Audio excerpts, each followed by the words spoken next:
हरे Krishna class 10 कैसे आप सभी। आपका फिर से स्वागत है। आई होप आप सब बढ़िया होंगे और अपने एग्जाम की प्रिपरेशन काफी अच्छे से कर रहे होंगे। आपकी इस प्रिपरेशन को और भी बेहतरीन बनाने के लिए आज मैं आपके सामने आया हूं।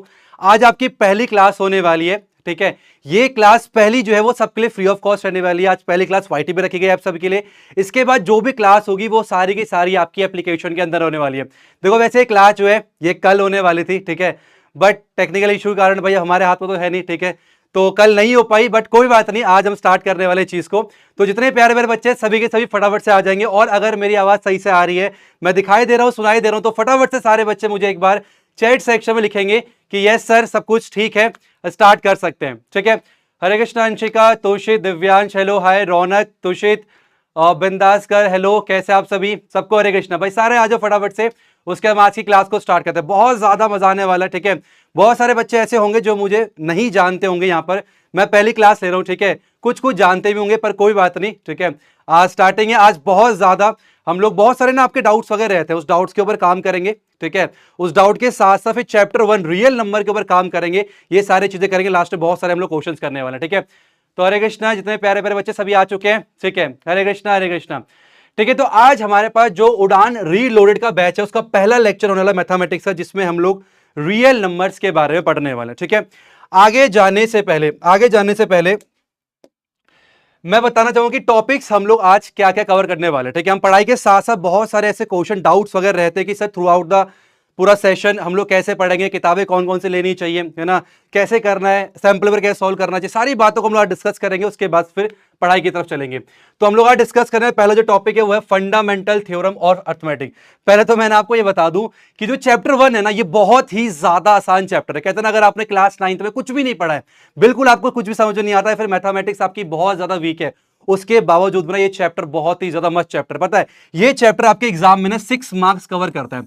अब ना बहुत सारे बच्चों के दिमाग में रहता है कि जो 6 मार्क्स है ना, कि सर कैसे आएगा। जो सीबीएसई ने सैंपल पेपर अपना रिलीज किया है उसमें जिस तरीके से क्वेश्चन 1 मार्क्स में आए थे या केस स्टडी आए थे, क्या वैसे ही रहेगा? ऐसा कुछ भी नहीं है, ध्यान रखना। ये 6 क्वेश्चन हो सकता है आपका एक क्वेश्चन 1 मार्क्स का आ जाए, है ना, या फिर हो सकता है 2 क्वेश्चन आपके 1 मार्क्स के आ जाए, एक क्वेश्चन 2 मार्क्स का आ जाए, ठीक है, और एक क्वेश्चन आपका या 2 क्वेश्चन 2 मार्क्स के आ जाए, ठीक है। इस तरीके 6 हो सकता है, या हो सकता है एक क्वेश्चन 5 मार्क्स का आ जाए और एक क्वेश्चन आपका 1 मार्क्स का आ जाए। इस तरीके 6 हो सकता है। मतलब कहने का मतलब ये टोटल आपका इसमें ना 6 मार्क्स का पूछा जाएगा आपके एग्जाम में, और बहुत ही ज्यादा आसान स्कोरिंग है। ये आपको मस्त पास कराने वाला है, ठीक है। बहुत ही आसान चैप्टर है, पहली बात तो ये समझ लो, ठीक है।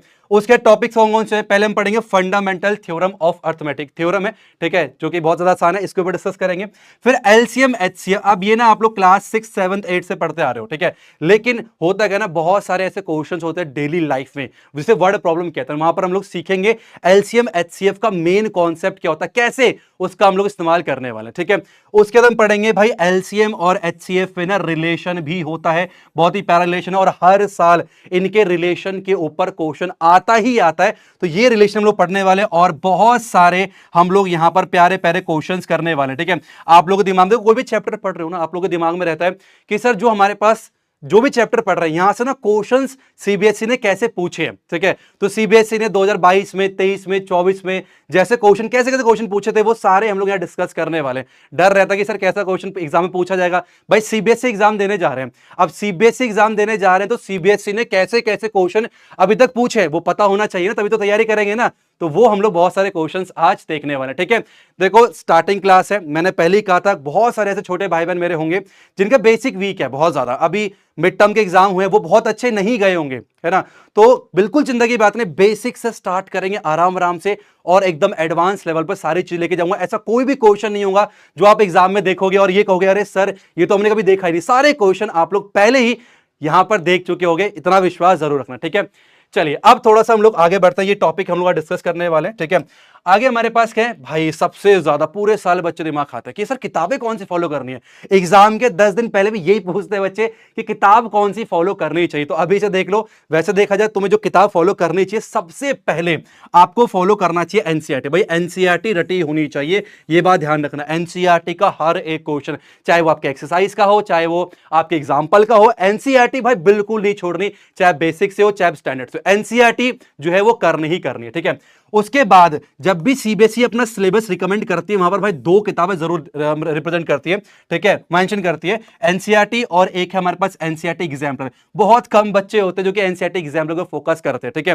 तो ये हम यहां आपको करना चाहिए एनसीईआरटी एग्जाम्पलर, और साथ ही साथ में अगर आप और अच्छे क्वेश्चन करना चाहते हो तो आपको आरएस अग्रवाल करना चाहिए, ठीक है।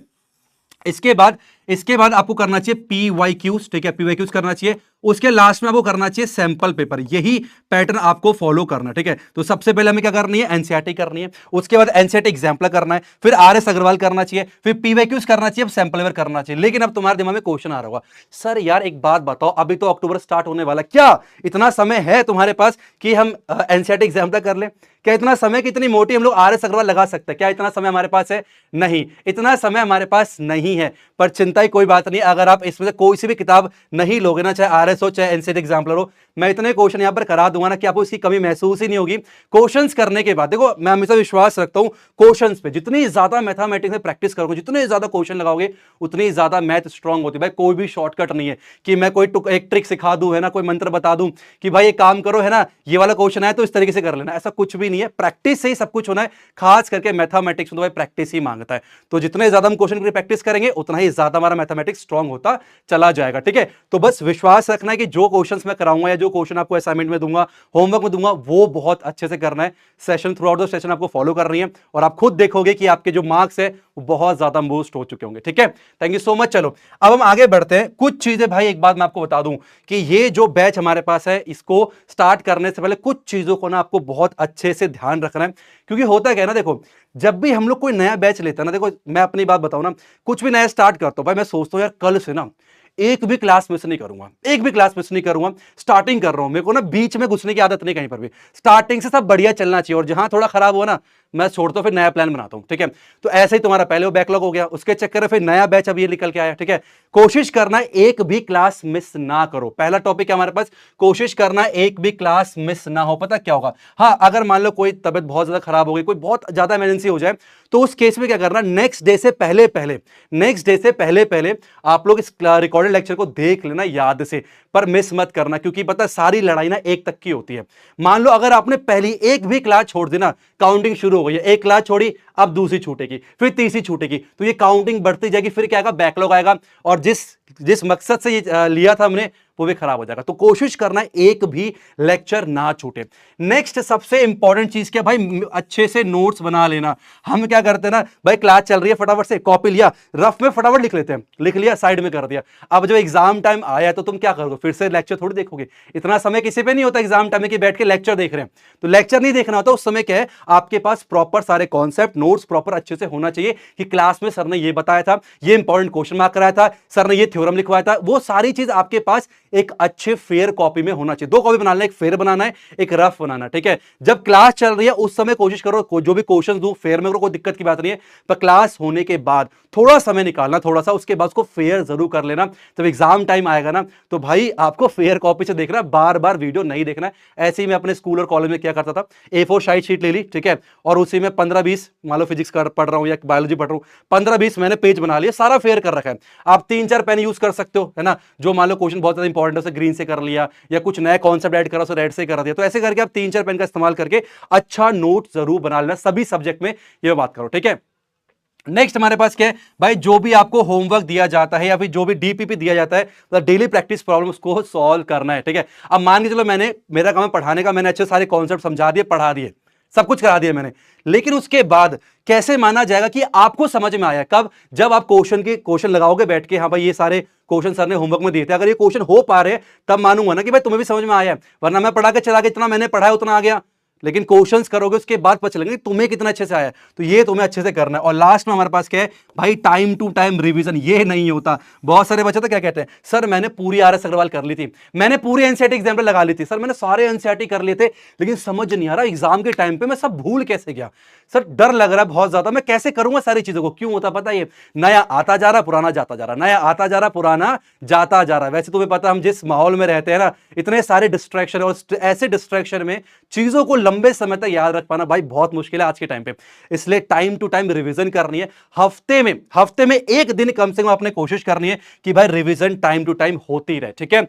सबको समझ में आ रहा है? ठीक है ठीक है ठीक है ठीक है। अभी देखो फर्स्ट क्लास है, इसलिए थोड़ा सा जो है मैं अपने आप को इंट्रोड्यूस कर रहा हूं, थोड़ी बातें कर रहा हूं, लेकिन अभी हम क्लास को स्टार्ट करेंगे।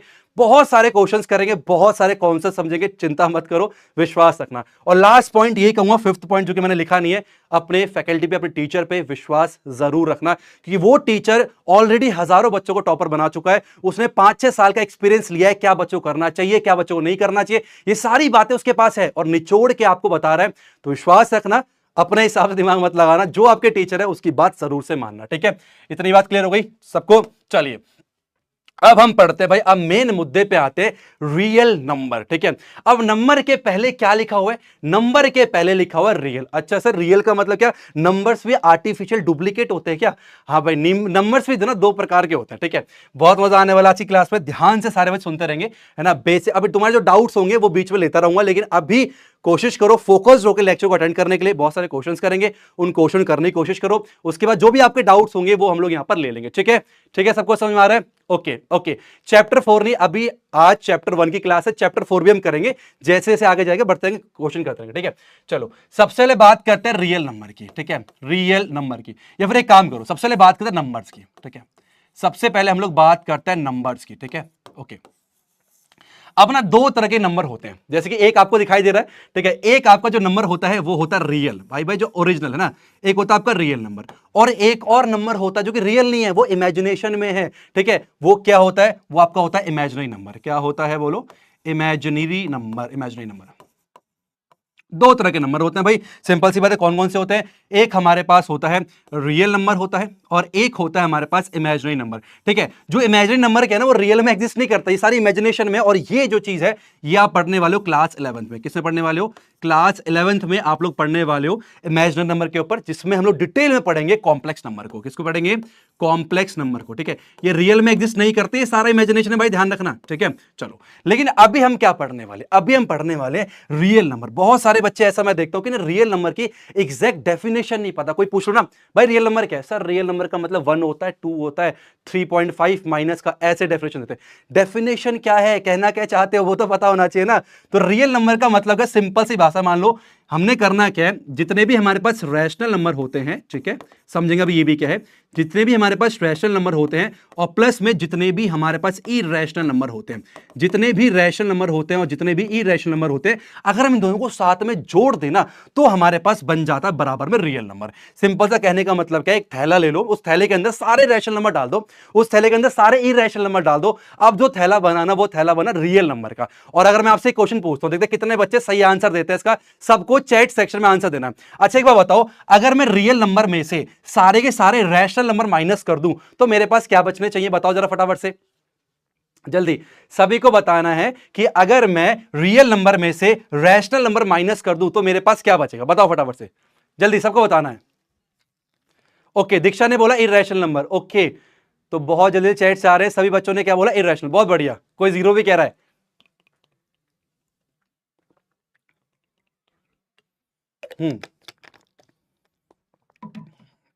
बिल्कुल सही आंसर है। इसका मतलब सिंपल सा क्या है भाई, रियल नंबर में से अगर मैं रैशनल माइनस कर दूंगा तो इरेशनल बन जाएगा, रियल नंबर में से इरेशनल माइनस कर दूंगा तो रैशनल बन जाएगा। अब बात करते हैं रैशनल नंबर क्या, सिंपल भाषा में बात करेंगे। ठीक है, रैशनल नंबर क्या होता है भाई? ऐसे नंबर, ऐसे जितने भी नंबर है ना जिसको हम लोग रिप्रेजेंट कर सकते हैं P अपॉन क्यू के फॉर्म पे, है ना। लेकिन ध्यान रहे क्यू आपका 0 नहीं होना चाहिए। अब तुम कहोगे सर क्यू 0 हो जाए तो क्या हो जाएगा? भाई इसका आंसर मैथमेटिक्स के पास भी नहीं है। अगर मैंने बोला 4/0 तो ये मैथमेटिक्स में नॉट डिफाइन है। क्या है ये? इसको डिफाइन नहीं किया गया है, ये आपका नॉट डिफाइन होने वाला। ठीक है, तो 0 जो है डिनोमीटर में नहीं होना चाहिए, हाँ न्यूमेटर में चलेगा, उसके लिए कोई कंडीशन नहीं है। अगर मैं आपसे पूछूं बताओ बताओ बताओ, क्या 0 आपका एक रैशनल नंबर है?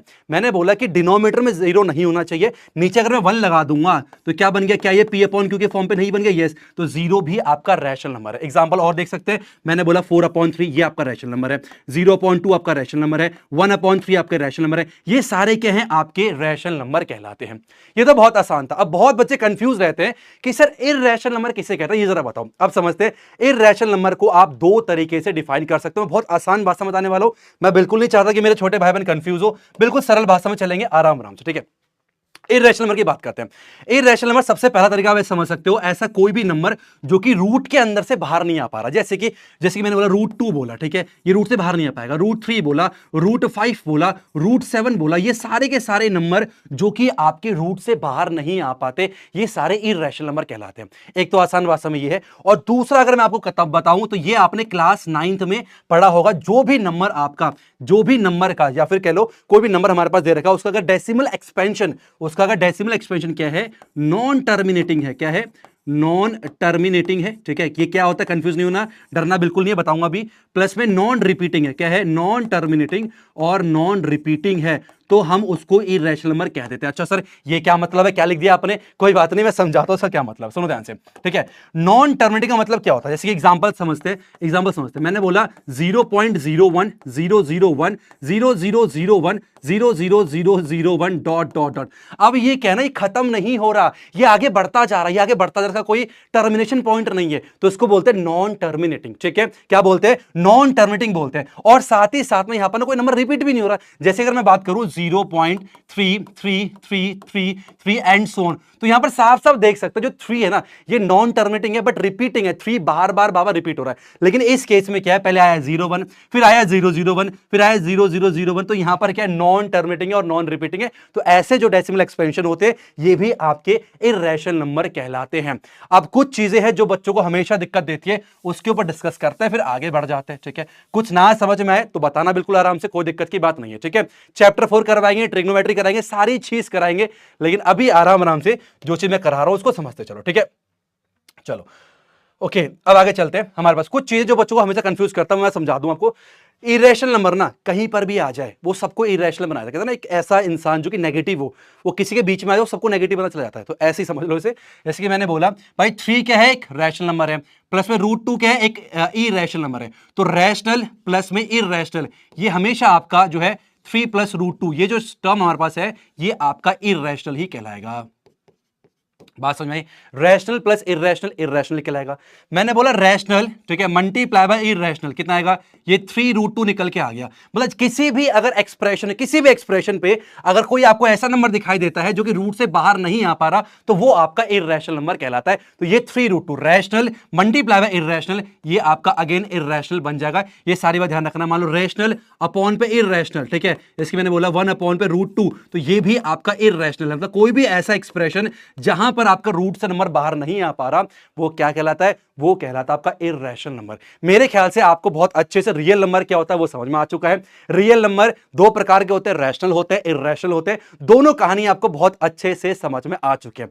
समझ में आया? यस और नो? सारे के सारे बच्चे फटाफट से मुझे चैट सेक्शन में बताएंगे क्या अभी तक का आपको सारा क्लियर है या नहीं। देखो मेरी भी पहली क्लास है, ठीक है, और मैं नया हूं आप लोगों के लिए। आज की क्लास थोड़ा जान लेते हैं अच्छे से, ठीक है। थोड़ा आराम से सीखो, पढ़ो। कौन पढ़ा रहा है उस पर ध्यान मत दो, पढ़ा क्या रहा है वो इंपॉर्टेंट है। कोई भी पढ़ा रहा है उससे क्या मतलब, हम सीखने के लिए आए ना प्लेटफॉर्म पे, है कि नहीं? तो हम सीखने आए हैं, कौन पढ़ा रहा है उससे मतलब नहीं, कैसा पढ़ा रहा है वो इंपॉर्टेंट है। सब कुछ क्लियर है? सब कुछ क्लियर है? बहुत बढ़िया। मैं देख रहा हूं सारे बच्चों को बहुत अच्छे समझ में आ रहा है, बहुत अच्छी बात है, ठीक है। अब हम थोड़ा सा आगे बढ़ते हैं, ठीक है। अब आगे क्या करना है, देखो ये सब चीजें जो कहानी है ना, ये मोह माया, ठीक है। साहब का क्या है? मोह माया। हमें जो नंबर्स पढ़ने होते हैं ना, नेचुरल जो नंबर होते हैं हमारे पास, नेचर में जो काम आते हैं, काउंटिंग नंबर काम आते हैं, वो क्या होते हैं? नेचुरल नंबर होते हैं। अब ना नेचुरल नंबर के बारे में थोड़ा सा समझ लेते हैं, क्योंकि आगे ना इसके ऊपर बहुत सारी चीजें हमें डिस्कस करनी है। नेचुरल नंबर समझ लेते हैं। अब कितने अच्छे बताओ, नेचुरल नंबर कितने प्रकार के होते हैं? नेचुरल नंबर कितने प्रकार के होते हैं, ठीक है। नेचुरल नंबर जो है वो 3 प्रकार के होते हैं। कितने प्रकार के? 3। 2 प्रकार मैं बता रहा हूं, एक आपको खुद बताना है, देखना है किस किस बच्चों को वो तीसरा टाइप पता है। तो नेचुरल नंबर जो है सबसे पहला हमारे पास होता है, वो होता है प्राइम नंबर, ठीक है।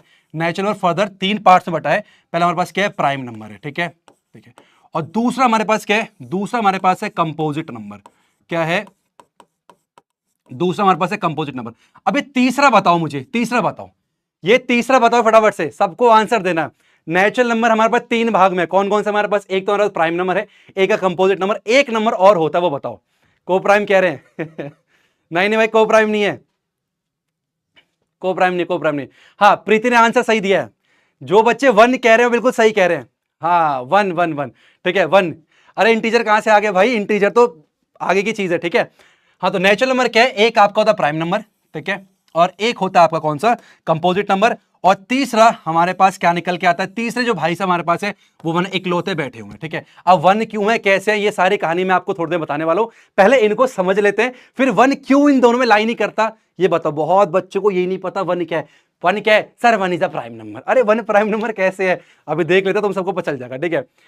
प्राइम नंबर क्या होता है भाई, प्राइम नंबर वो नंबर है जिसके एग्जैक्टली दो फैक्टर होते हैं, ठीक है। क्या बोला मैंने बोला हैविंग, ठीक है, हैविंग एग्जैक्टली टू फैक्टर, जिसके दो फैक्टर होते हैं उसे हम क्या बोलते हैं भाई, बोलो, प्राइम नंबर बोलते हैं। जैसे कि मैंने बात करा टू की बात करो, ठीक है, टू की बात करो। अब फैक्टर का मतलब क्या है, कौन कौन से नंबर्स को डिवाइड कर सकते हैं, ठीक है। तो मैं इसका फैक्टर एक तो वन होगा, भाई वन के टेबल में जाएगा, एक है टू के टेबल में जाएगा, इसके अलावा कोई और फैक्टर नहीं है भाई, वन है और टू है, मतलब सिंपल सी बात है, वन होगा और दूसरा इटसेल्फ होगा, दो ही फैक्टर होंगे, वन और दूसरा इटसेल्फ। तो टू क्या है, two is a prime number, ठीक है। ऐसे ही मैंने बोला थ्री क्या है, थ्री क्या है भाई, थ्री भी एक तो वन के टेबल में जाएगा और दूसरा इटसेल्फ, थ्री भी क्या प्राइम नंबर है। तो थ्री हो गया, फाइव हो गया, सेवन हो गया, सारे प्राइम नंबर है। अब एक चीज अगर, चलो एक क्वेश्चन आपसे पूछता हूं, देखते हैं कितने बच्चों को पता है।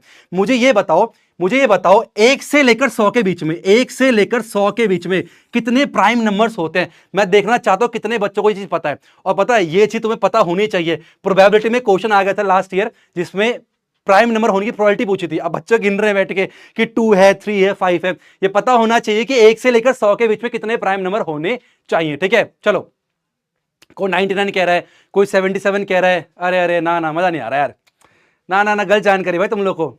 20 कह रहा कोई नहीं, ठीक है। हाँ, बीच में थोड़ा सही से आंसर आ रहा, 25 जो कह रहे हैं ना, 25 जो बच्चे कह रहे हैं वो बिल्कुल सही आंसर कह रहे हैं, ऐसा मुझे लगता है, ठीक है। हाँ अरे 99 नहीं होते भाई, 99 नहीं होते। तो एक से लेकर 100 के बीच में आपके पास 25 प्राइम नंबर्स होते हैं, 25 प्राइम नंबर होते हैं, ठीक है। अच्छा, एक क्वेश्चन और पूछना चाहूंगा, पूछूं, एक क्वेश्चन और पूछता हूं, सबको सही आंसर देना है। एक क्वेश्चन और पूछता हूं मैं, ठीक है। एक क्वेश्चन ये बताओ मुझे कि 2 डिजिट, सबसे छोटा 2 डिजिट प्राइम नंबर कौन सा है। देखते हैं कितने बच्चे बता पाते हैं। सबसे छोटा 2 डिजिट प्राइम नंबर बताओ जरा, फास्ट, जल्दी, सबको बताना है।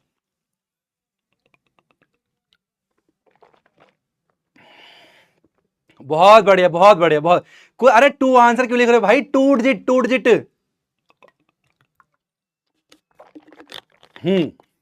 मजा आ गया भाई, मजा आ गया, ठीक है। मैंने सबसे छोटा प्राइम नंबर नहीं पूछा, मैंने सबसे छोटा 2 डिजिट का प्राइम नंबर। तो सबसे छोटा 2 डिजिट का प्राइम नंबर जो है वो आपका 11 होता है, ठीक है। चलो भाई, अब बात करते हैं हम लोग थोड़ा सा कंपोजिट नंबर के ऊपर, ठीक है।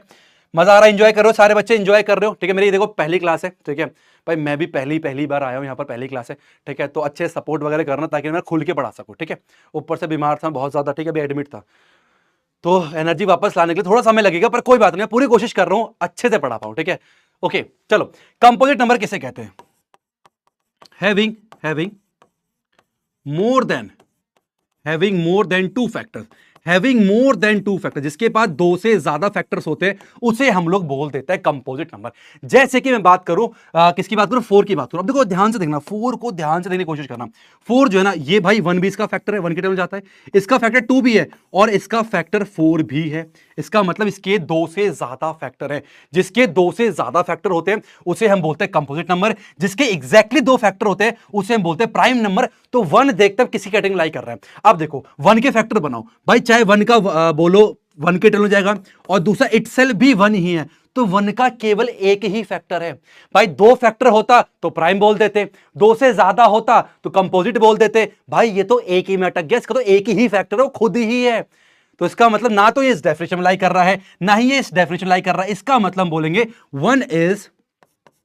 इट इज नाइदर प्राइम, ठीक है, इट इज नाइदर प्राइम, ठीक है, और nor composite, neither prime nor composite. ये बात भाई ध्यान रखना, ठीक है, नाइदर प्राइम नॉर कंपोजिट। क्या सभी को समझ में आया, क्या सभी को समझ में आया, हाँ या ना, ठीक है। ओके ओके ओके ओके, अभी आगे हम क्वेश्चंस करेंगे, बहुत मजा आने वाला है। अब ना यहाँ पर सब बच्चे जब इतना सारा को प्राइम कर रहे हैं तो थोड़ा सा ये को प्राइम के बारे में भी जानकारी ले लेते हैं, ठीक है। चलो, तो हमारे पास क्या को प्राइम नंबर की बात करते हैं, ठीक है। अभी आगे मैं बताऊंगा को प्राइम नंबर कौन से नंबर होते हैं। ऐसे हमारे पास 2 नंबर जिनका 1 के अलावा कोई और कॉमन फैक्टर ना हो, जिसका HCF हो, सिंपल भाषा में। अभी HCF आपको मैंने बताया नहीं है, इसलिए आसान भाषा में बता दूं, ऐसे 2 नंबर्स जिसमें 1 के अलावा कोई भी कॉमन फैक्टर नहीं है। जैसे कि 2 और 3 की बात करूं, मैंने 2 और 3 की बात करा, ठीक है। 2 और 3 की मैंने बात करा, ये दो प्राइम नंबर है, ठीक है। तो 2 का भाई हमारे पास क्या है, इसके फैक्टर क्या बनेंगे, 1 और 2 बनेंगे, इसके फैक्टर क्या होंगे, 1 और 3 होंगे। तो दोनों में कॉमन फैक्टर क्या है भाई, दोनों में कॉमन फैक्टर जो है 1 है। तो ऐसे दो हमारे पास नंबर जिनका प्राइम फैक्टर, जिसका कॉमन फैक्टर जो है केवल 1 हो, ऐसे नंबर को हम लोग को प्राइम नंबर बोलते हैं। तो कुछ टर्म से को प्राइम नंबर बहुत जरूरी जानना, क्योंकि जब हम इरैशनल नंबर प्रूव करेंगे ना, prove that √2 is irrational, √5 is irrational, तो उसमें को प्राइम नंबर बहुत काम आने वाला है। अगर आपने अभी तक बहुत अच्छे से सारी चीजों को ध्यान से सुना है, तो मैं आपसे कुछ क्वेश्चन पूछना चाहूंगा। आप तैयार हो क्या उस क्वेश्चन के लिए? मैं कुछ क्वेश्चन पूछना चाहूंगा आप सभी से, चलिए बताओ। अगर आप तैयार हो तो मैं कुछ क्वेश्चन पूछना चाहूंगा। अगर आपने अभी तक ये सारी चीजें अच्छे से समझी है तो पूछ लूं, यस और नो पूछ लूं? ओके, सारे बच्चे बहुत एक्साइटेड है, पूछना चाहिए। चलो देखते हैं, कुछ क्वेश्चन पूछता हूं। और हाँ, ये क्वेश्चन ऐसे वैसे क्वेश्चंस नहीं है भाई, ये ध्यान रखना। ये क्वेश्चन तुम्हारे, जिसकी तैयारी तुम कर रहे हो, किसकी, सीबीएसई की। तो सीबीएसई ने 2024 में, 2023 में जो तुम्हारे पूर्वज रहे ना, उन्होंने कैसे क्वेश्चन दिए थे वो समझते हैं। तो पहला क्वेश्चन हमारे पास ये रहा आप सभी के स्क्रीन के ऊपर। अच्छा, आपको बताना है the total number of factor of a prime number. अब ये क्वेश्चन आपके पूर्वजों ने 2020 में इस क्वेश्चन को अटेंड करके 1 मार्क्स लिया था। इसका आंसर तो भाई, प्राइम नंबर के टोटल कितने फैक्टर होते हैं। कितना मुश्किल सवाल है भाई, जिसका दिल कमजोर है वो बच्चे अपने माँ बाप के साथ बैठ के देखे, ठीक है। ऐसे मुश्किल क्वेश्चन देखने पे दिल का दौरा भी पड़ सकता है। बहुत ही हैवी क्वेश्चन है, आईआईटी लेवल क्वेश्चन है ना। सीबीएसई ने पूछा 2020 में, बताओ भाई कितना आंसर होगा। Total number of factor of a prime number, prime number के टोटल कितने फैक्टर होते हैं। ओके, युवराज, अंकित, नंदनी, आर्यन, जितने प्यारे प्यारे बच्चे, सभी का आंसर बिल्कुल सही है। आंसर जो है 2 निकल के है। क्या निकल के है? Yes, option number C is the right answer, ठीक है। देखो, आज मेरी पहली क्लास है तो पोल का मुझे इतना आइडिया नहीं है, बट नेक्स्ट क्लास से आपके सारे के सारे पोल लगाए जाएंगे, बहुत और भी ज्यादा एंगेजिंग क्लास होने वाले, ठीक है। यस, तो बिल्कुल सही जवाब है। जो प्राइम नंबर हमारे पास होते हैं उसके एग्जैक्टली 2 फैक्टर होते हैं, और ये क्वेश्चन 2020 में था। अब तुम खुद देख लो। मैं तुम्हें ना एक छोटी सी बात कहना चाहूंगा, ये तुम्हें कोई नहीं बताएगा, ठीक है। ये मैं अपने एक्सपीरियंस के आधार पर बता रहा हूं। बहुत बच्चे इसको गलती करते हैं, ध्यान सुनना इस बात को। बच्चों क्या सोचते हैं ना, क्या लगता है उनको ना, कि मैं ना मुश्किल से मुश्किल क्वेश्चन कर लूं भाई, मैं एकदम ना बड़े बड़े लेवल के फाउंडेशन, ओलंपियाड लेवल क्वेश्चन कर लूं, बहुत टफ आरडी शर्मा लगा लूं, एकदम हॉट क्वेश्चन कर लूं। मुश्किल से मुश्किल क्वेश्चन करने पे लगे रहते हैं भाई, मुझे 100 आउट ऑफ 100 लाना है। तो इतने मुश्किल क्वेश्चन करने बैठ जाएंगे, ठीक है, जिनका कोई काम ही नहीं होता। तो मैं एक चीज बताऊं, तुम्हें ये चीज पता होना चाहिए, सीबीएसई जो है पेपर मुश्किल नहीं देती, ये ध्यान रखना। कभी भी सीबीएसई पेपर मुश्किल नहीं देती, हमेशा लेंदी देती है। पेपर तुम्हारा बहुत आसान होगा। कौन कितनी जल्दी कर रहा है उस पेपर को, कितना फास्ट कर पा रहा है। 3 घंटे के अंदर क्या तुम वो 38 क्वेश्चन अटेंड कर पा रहे हो क्या? वो जो हमारे पास ना टाइम का सारा खेल है। पेपर लेंदी आने वाला, इसको ध्यान रखना। पेपर आसान होगा, मुश्किल नहीं होगा, पेपर लेंदी होगा। हमें इसके ऊपर काम करना है, लेंदीनेस के ऊपर, कि हमें 3 घंटे के अंदर अंदर पूरा पेपर सॉल्व करना है। ये है सीबीएसई ये चाहती है भाई तुमसे। तुम कोई भी पेपर उठा के देख लो, 21 का देख लो, 22 का देख लो, 17, 18, कोई सा भी पेपर उठा के देख लो, तुम्हें तुम्हारे दिमाग की बत्ती जल जाएगी कि पेपर टफ नहीं होता। अब ये क्वेश्चन तुम्हारे एग्जाम में आए 1 मार्क्स का, तुम डरते रहते हो सर पास तो हो जाएंगे ना, मैं फेल तो नहीं। अबे भाई, ये पढ़ने के बाद ये क्वेश्चन 1 मार्क्स में, और ऐसे एक क्वेश्चन नहीं, ऐसे मैं तुम्हें 25-30 क्वेश्चन दिखा दूंगा जहां पर देखते तुम टिक करोगे। ऐसे तो क्वेश्चन आए हुए सीबीएसई में, इसलिए ध्यान रखना, पेपर लेंदी नहीं होगा, आसान होगा। बस हमें सैंपल पेपर टाइमर के साथ लगा करना, तब मजा आएगा। अब चलो भाई, ये क्वेश्चन तो मैक्सिमम बच्चों ने बिल्कुल सही आंसर दिया है। अब आगे चलते नेक्स्ट क्वेश्चन देखते हैं कितने बच्चे सही बता पाते हैं। हाँ भाई, ये तो तुमसे नहीं बनेगा, ये तुम्हारी बस की नहीं भाई, रहने दो, तुमसे नहीं होगा, रहने दो। इस वाले क्वेश्चन का ध्यान देखो। माना पी प्राइम नंबर है, तो बताओ जो पी जो प्राइम नंबर है उसके जो फैक्टर्स होंगे उसका सम कितना होगा, फटाफट बताओ, फास्ट, जल्दी। अच्छा, बता रहे हो क्या तुम लोग? तुम्हें ये वाला क्वेश्चन भी आता है? अरे वाह, क्या बात है, मुझे लगा तुम लोग को आता नहीं होगा। ये वाला क्वेश्चन सबको आता है, सी दोनों आंसर सीधा। ओके भाई, सिंपल सी बात है, कोई भी प्राइम नंबर अगर हमारे पास होता है, इसके 2 ही फैक्टर होते हैं। कौन से? एक तो हमारे पास 1 होता है और एक हमारे पास p होता है, ये 2 ही फैक्टर होते हैं। इसका सम पूछा है तो 1 + p बोल लो, ठीक है, और या तो मान लो p + 1 बोलो। अब मान लो पता क्या है, अब कुछ आते हैं एक्स्ट्रा ऑर्डिनरी बच्चे, ठीक है, मैंने ऐसे बच्चे फेस किए हुए हैं। अगर मान लो ना, यहां पर एक ऑप्शन होता है नन ऑफ दिस का। किसका होता? नन ऑफ दीज का एक ऑप्शन होता, ठीक है, नन ऑफ दिस का ऑप्शन होता, ठीक है। मान लो फैक्टर क्या बने, 1 और p बने। ऐसे बच्चे भी मैंने भाई अपनी जिंदगी में देखे हैं जो ये कहते हैं सर 1 + p आंसर हमारे पास था, लेकिन ऑप्शन में नहीं है, ऑप्शन में 1 + p सर कहीं पर भी नहीं है, तो हमने ऑप्शन बी टिक कर दिया sir, yes, none of this का आंसर निकल के आएगा। ऐसे बच्चे भी होते हैं, पता है। मैं तुम्हें अपने कहानी बताता हूँ, बहुत ही रियल है। पता क्या हुआ, मतलब एक बच्चा आया डेमो के लिए, ठीक है, तो मैं उसको डेमो दे रहा था, ठीक है, उसकी पहली क्लास थी, डेमो दिया मैंने। आप लोगों ने अगर चैप्टर नंबर 7 पढ़ा होगा ना, चैप्टर 7 में कुछ ऐसा है कि डिस्टेंस ए से लेकर बी तक का जो डिस्टेंस है वो कुछ इस तरीके से होता है, x2 माइनस में x1 का होल स्क्वायर और प्लस में y2 माइनस से y1 का होल स्क्वायर, ठीक है। अब ये मैंने उसको ऐसे बता दिया कि भाई दो पॉइंट के जो डिस्टेंस जो है कुछ इस तरीके से होता है, ठीक है भाई। पूरा डेमो ले लिया उसने। नेक्स्ट डे मैंने कॉल किया, मैंने कहा आपका बच्चा आया नहीं, क्या हुआ, डेमो कैसा था? कह रहा सर वो कह रहा आप गलत पढ़ा रहे हो। मैंने कहा मैं गलत पढ़ा रहा हूँ? क्या गलत पढ़ा दिया? क्या सर वो कह रहा आपको फॉर्मूला ही नहीं पता क्या है, तो आप क्या पढ़ाओगे आगे? मैंने मतलब ये फॉर्मूला मैंने उसको लिख के दिया था, और जो बुक में फॉर्मूला लिखा हुआ था कुछ इस तरीके से था। वो बुक में ऐसा लिखा था y2 माइनस से y1 का होल स्क्वायर और प्लस में x2 माइनस में x1 का होल स्क्वायर। सिर्फ उसने इतना ही मैच किया, उसने केवल यही चीज देखी स्टार्टिंग में, और उसने ये बोल दिया कि सर को फॉर्मूला ही याद नहीं है, ये बंदा मुझे क्या ही पढ़ाएगा, ठीक है। तो ऐसे प्लीज मत बनना, इस कैटेगरी में मत आना भाई। चाहे हमारे पास मैं बात करूं 1 प्लस पी लिखा हो, चाहे p प्लस 1 लिखा हो, ये दोनों सेम होते हैं, ठीक है, ये दोनों चीजें सेम होती हैं, इस पे कंफ्यूज नहीं होना। तो आंसर कौन सा होगा हमारे पास? जो आंसर है ऑप्शन में C is the right answer, p plus 1 जो है इसका करेक्ट आंसर होगा, ठीक है। तो मुझे पता तुम लोग समझदार हो, तुम लोग ऐसी गलती नहीं करोगे। ठीक है, हरे कृष्ण वैष्णवी, तुम लोग ऐसी गलती मत करना, ठीक है, तुम लोग समझदार हो। चलिए भाई एक क्वेश्चन और कर लेते हैं, एक नेक्स्ट क्वेश्चन और कर लेते हैं। नेक्स्ट हमारे पास कह रहा है, हाँ भाई ये क्वेश्चन बढ़िया था भाई, ये क्वेश्चन तुम्हारे सीबीएसई बोर्ड टर्म 1 2012 में क्वेश्चन आया हुआ है। क्वेश्चन क्या देखते हैं? क्वेश्चन कह रहा है if A and B are two coprime number. अभी बताया मैंने तुम्हें को प्राइम नंबर क्या होता है भाई, को प्राइम नंबर तुम्हें मैंने अभी बताया। अगर ए और बी को प्राइम नंबर है तो बताओ a की पावर 3 और b की पावर 3 क्या होगा? क्या कोप्राइम होंगे, क्या नॉट कोप्राइम होंगे, क्या इवन होंगे, क्या ऑड होंगे? ये मुझे फटाफट से सभी ने इसका आंसर जल्दी फटाफट से बताओ, जल्दी जल्दी जल्दी। हाँ, कितने तेजस्वी बच्चे थे, है ना। सही आंसर देखो, जल्दी नहीं करनी, ठीक है। सबसे पहले काम करना है एक्यूरेसी के ऊपर, हमें सही आंसर देना है, जल्दबाजी नहीं है, बाद में स्पीड के ऊपर काम करेंगे। मैं इस पर विश्वास रखता हूं, पहले एक्यूरेसी चाहिए फिर स्पीड लानी है, ठीक है। ओके, सबने ए बोला है, चलो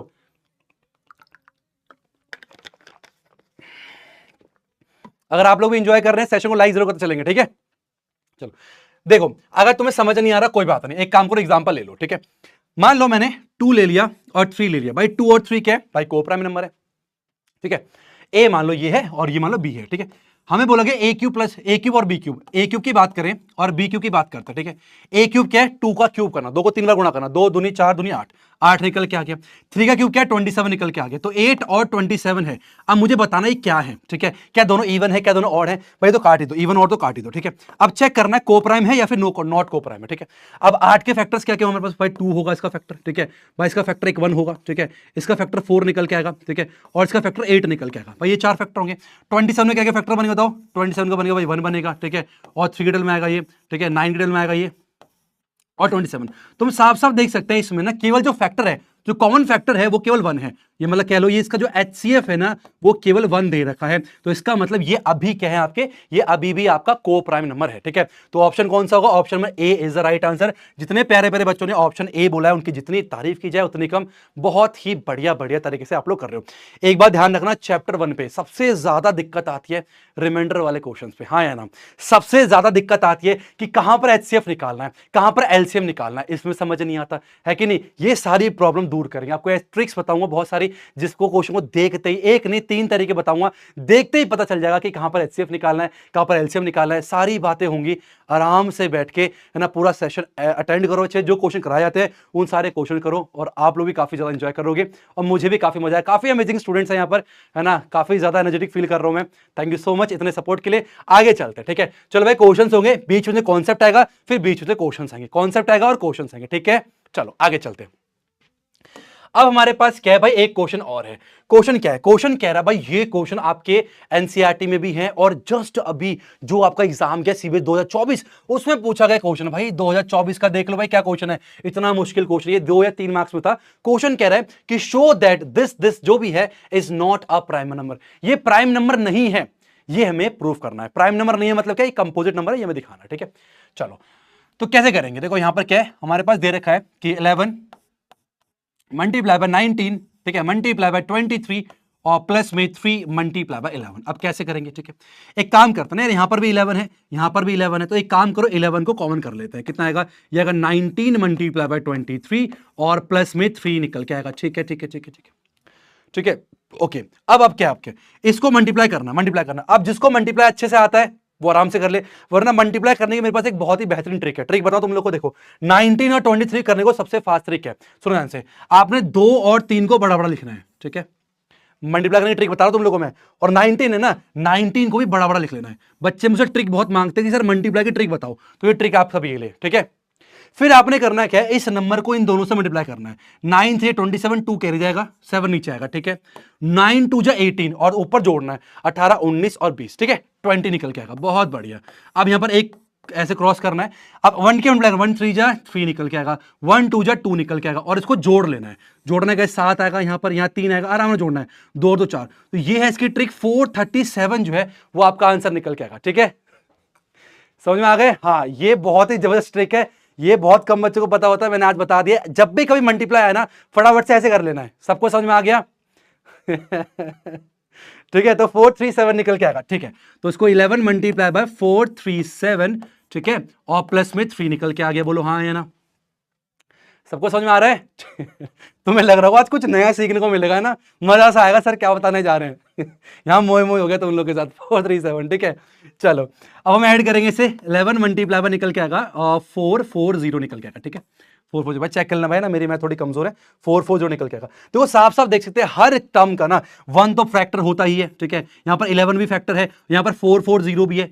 पूरा करने की नीड नहीं है, आप साफ साफ लिख सकते हो कि इट कंटेन्स, ठीक है, it contains more than 2 factor. It contain more than 2 factor, hence it is not a prime, it is composite. इसके 2 से ज्यादा फैक्टर है, ठीक है। 4840 क्या क्या कह रहे हो, कुछ गलत बता दिया क्या मैंने? अरे 4840 आंसर, अच्छा आंसर बता रहे हो क्या? अच्छा ठीक है, आंसर बता रहे हो, मुझे लगा मैंने गलत कर दिया, ठीक है। चलो ठीक है, तो ये मेरे ख्याल समझ में आ गया आप सभी को कि हमारे पास क्या होगा, it contains more than 2 factor है, तो ये आपका जो है कंपोजिट नंबर होगा, प्राइम नंबर नहीं है, ठीक है। सबको समझ में आ गया? ओके, अब आगे बढ़ते हैं। चलो भाई, अब समझते हैं फंडामेंटल थ्योरम ऑफ अर्थमेटिक्स को समझने के लिए हमें थोड़ा सा ना कंपोजिट नंबर को और समझना होगा। तो आइए एक बार कंपोजिट नंबर को थोड़ा समझ लेते हैं अच्छे से, ठीक है। अच्छा मुझे एक बताओ, कुछ कंपोजिट नंबर लेते हैं, जैसे कि मैंने बोला 24 क्या है, एक कंपोजिट नंबर है, ठीक है। और 12 क्या है, एक कंपोजिट नंबर है, ठीक है। ऐसे मैंने बोला 48 का एक कंपोजिट नंबर है, और एक और लेते हैं 20 जो है एक कंपोजिट नंबर है। ये सारे हमारे पास क्या कंपोजिट नंबर है, इन सबके मोर देन 2 फैक्टर, ठीक है, हाँ या ना? ठीक है, ओके। अब समझो ध्यान से, अगर मैं इनका प्राइम फैक्टराइजेशन करूं, जो कि आप लोगों ने छोटी क्लास में किया भी है, ठीक है। कैसे होगा बताओ? ये आएगा निकल के 2 से करेंगे, 2 6 12 आएगा, ठीक है, 2 3 6 निकल के आएगा, और 3 1 3 निकल के आएगा। इसका मतलब 12 को मैं लिख सकता हूं इस तरीके से, और 2 मल्टीप्लाई 3, और आसान करेंगे तो आएगा 2 का स्क्वायर मल्टीप्लाई 3। ये हमारे पास 12 को निकल के है, ठीक है। ये इसके प्राइम फैक्टर निकल के, हाँ या ना? ऐसे अगर मैं 24 को करूंगा तो 2 12 निकल के आएगा, ठीक है। और यहां पर 2 कितना आएगा बताओ? ये आएगा 2 आपका 6 निकल के आएगा, 2 3 आएगा, और यहां पर 3 1 निकल के आएगा। तो ऐसे अगर मैं 24 की बात करूं तो निकल के आएगा 2 की पावर 3 मल्टीप्लाई 3 निकल के आएगा, ठीक है। एक लास्ट और लेते हैं, इसको हटाओ, 20 ले लेते हैं, ठीक है। कितना आएगा? 2 से करेंगे तो 2 10 जा 20 निकल के आएगा, 2 5 जा 10 निकल के आएगा, और 5 1 जा 5 निकल के आएगा। मतलब 20 को लिख सकते हैं हम लोग कैसे? 2 की पावर 2 मल्टीप्लाई बाय 5। अरे एक बात बताओ, मैं आपसे पूछना चाहता हूं, देखो यहां पर 12 क्या है? कंपोजिट नंबर है, ठीक है। लेकिन जब मैंने मतलब 12 क्या है हमारे पास? एक कंपोजिट नंबर है, 24 के कंपोजिट नंबर है, और 20 क्या एक कंपोजिट नंबर है। अगर मैंने इनका प्राइम फैक्टराइजेशन करा, ठीक है, तो इसको मैं कैसे लिख सकता हूं बताओ? 2 क्या एक प्राइम नंबर है, 3 क्या है प्राइम नंबर है, तो मैं कंपोजिट नंबर को as a product of prime के फॉर्म पे रिप्रेजेंट कर सकता हूं, ठीक है। ऐसे हमारे पास क्या है? 20 आपका कंपोजिट नंबर था, इसको कैसे लिख दिया मैंने? As a product of prime के फॉर्म पे लिख दिया। 24 के कंपोजिट नंबर है, इसको मैंने क्या करा? प्रोडक्ट ऑफ प्राइम के फॉर्म पे लिख दिया। इसका मतलब जितने भी आपके कंपोजिट नंबर होते हैं ना, every composite number can be expressed as product of prime. जितने भी कंपोजिट नंबर हैं आपके पास ना, उन सबको as a product of prime के फॉर्म पे एक्सप्रेस कर सकते हैं। पहली बात, क्या पहली बात समझ में आई? यस और नो? जितने भी आपके कंपोजिट नंबर होते हैं उन सभी को हम लोग as a product of prime के फॉर्म पे रिप्रेजेंट कर सकते हैं। अच्छा अगर मैं आपसे क्वेश्चन पूछूं, मान लो 10 की बात करता हूं, 10 की बात करता हूं भाई, 2 5 जा 10 आया, 5 5 जा 5 आया। अच्छा मान लो सुबह आप उठे, आपने खाली पेट में 2 मल्टीप्लाई बाय 5 किया, क्या निकल के आएगा? 10 आएगा, हाँ या ना? अगर आपने खाली पेट में 2 मल्टीप्लाई 5 कितना आएगा? 10 निकल के आएगा। लेकिन मान लो शाम में भरे पेट में अगर मैंने बोला कि भाई आप बताओ कि 2 मल्टीप्लाई 5 कितना आएगा, तो अभी भी कितना आएगा भाई? ये अभी भी 10 निकल के आएगा। क्या ऐसा हो सकता है कि सुबह खाली पेट में किया तो 10 आया, शाम में किया तो कुछ और निकल के? ऐसा नहीं हो सकता। 10 जब भी हम 10 का प्राइम फैक्टराइजेशन करेंगे तो हमेशा जो प्राइम्स निकल के आएंगे वो हमेशा 2 और 5 ही होंगे, हमेशा 2 और 5 ही होंगे। और 2 और 5 को मल्टीप्लाई करेंगे हमेशा 10 ही निकल के आएगा। ऐसा कभी नहीं हो सकता कि 2 और 5 को मल्टीप्लाई करेंगे बाद में कुछ और नंबर निकल के आ जाए। इसका मतलब क्या है? ये जो हमारे पास प्राइम फैक्टराइजेशन होता है ना, जो फैक्टराइजेशन है वो क्या होता है? यूनिक होता है। क्या होता है? यूनिक होता है। बात समझ में आई या नहीं आई? तो पहली बात क्या है? सारे के सारे कंपोजिट नंबर को as a product of prime के फॉर्म पर रिप्रेजेंट कर सकते हैं। दूसरा, ये फैक्टराइजेशन जो है वो यूनिक होता है। और एक सबसे इंपॉर्टेंट बात जो कि मैंने अभी स्टार्टिंग बताया था, चाहे आप 10 को ना पहले 2 से करो, है ना, 2 5 जा 10 करो, फिर 5 1 जा 5 करो, या फिर आप पहले 5 से करो, ठीक है, 5 2 जा 10 और 2 1 जा 10, इस तरह से करो, कोई दिक्कत की बात नहीं है। चाहे 2 मल्टीप्लाई 5 लिखो, चाहे 5 मल्टीप्लाई 2 लिखो, ये दोनों ही 10 को ही रिप्रेजेंट करता है। मतलब क्या है? जो ऑर्डर है प्राइम नंबर्स का वो जो है डिपेंड नहीं करता, वो इसमें उतना खास मैटर नहीं करता। ऑर्डर आप कुछ भी ले सकते हो, चाहे 2 मल्टीप्लाई 5 लिखो, चाहे 5 मल्टीप्लाई 2 लिखो, वो आपका 10 ही निकल के आएगा। बात समझ आई? यहां पर 3 चीजें हो गई है, ठीक है। मैं थोड़ा तेज पढ़ा रहा हूं क्या?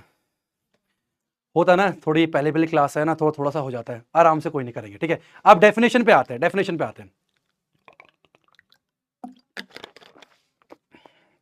यहां पर तीन चीजें। पहला मैंने क्या बोला? पहले मैंने बोला every composite number can be expressed as a product of prime. दूसरा बोला and this factorization is unique apart from the order in which the prime factor occur. ये तीन चीज मैंने यहां पर बताई है, और इन तीन चीजों को ना अगर हम साथ में लिख दें तो बन जाता है फंडामेंटल थ्योरम ऑफ अरिथमेटिक। ये भाई आपका फंडामेंटल थ्योरम ऑफ अरिथमेटिक। क्या बोलता है? ध्यान सुनिए, इसने बोला है, क्या बोला है, दुआ सुनेंगे। ये कहता है कि every composite number can be expressed, ठीक है, as a product of prime. हर कंपोजिट नंबर को प्रोडक्ट ऑफ प्राइम पे एक्सप्रेस कर सकते हैं। दूसरा, and this factorization is unique. ये जो फैक्टराइजेशन है क्या है? बहुत यूनिक होता है apart from the order in which the prime factor occur. Order जो है आपका मायने नहीं रखता, चाहे आप 2 मल्टीप्लाई 5 करो, चाहे 5 मल्टीप्लाई बाय 2 करो, बात एकदम सेम होती है। यही है आपका फंडामेंटल प्रिंसिपल ऑफ अरिथमेटिक। अब आप मुझे बताओ, क्या आपको अच्छे से ये चीज समझ में आई है या नहीं आई है? मुझे एक बार चैट सेक्शन बताओ, ठीक है। अभी 1-2 टॉपिक और करेंगे, उसके बाद बहुत सारे क्वेश्चंस आपके आप वेट कर रहे हैं एमसीक्यूज फॉर्मेट में, बहुत मजा आने वाला है। आप मुझे बताओ फटाफट से, क्या ये डेफिनेशन आपको क्लियर हुई या नहीं? फास्ट, सबको समझ में आ गया?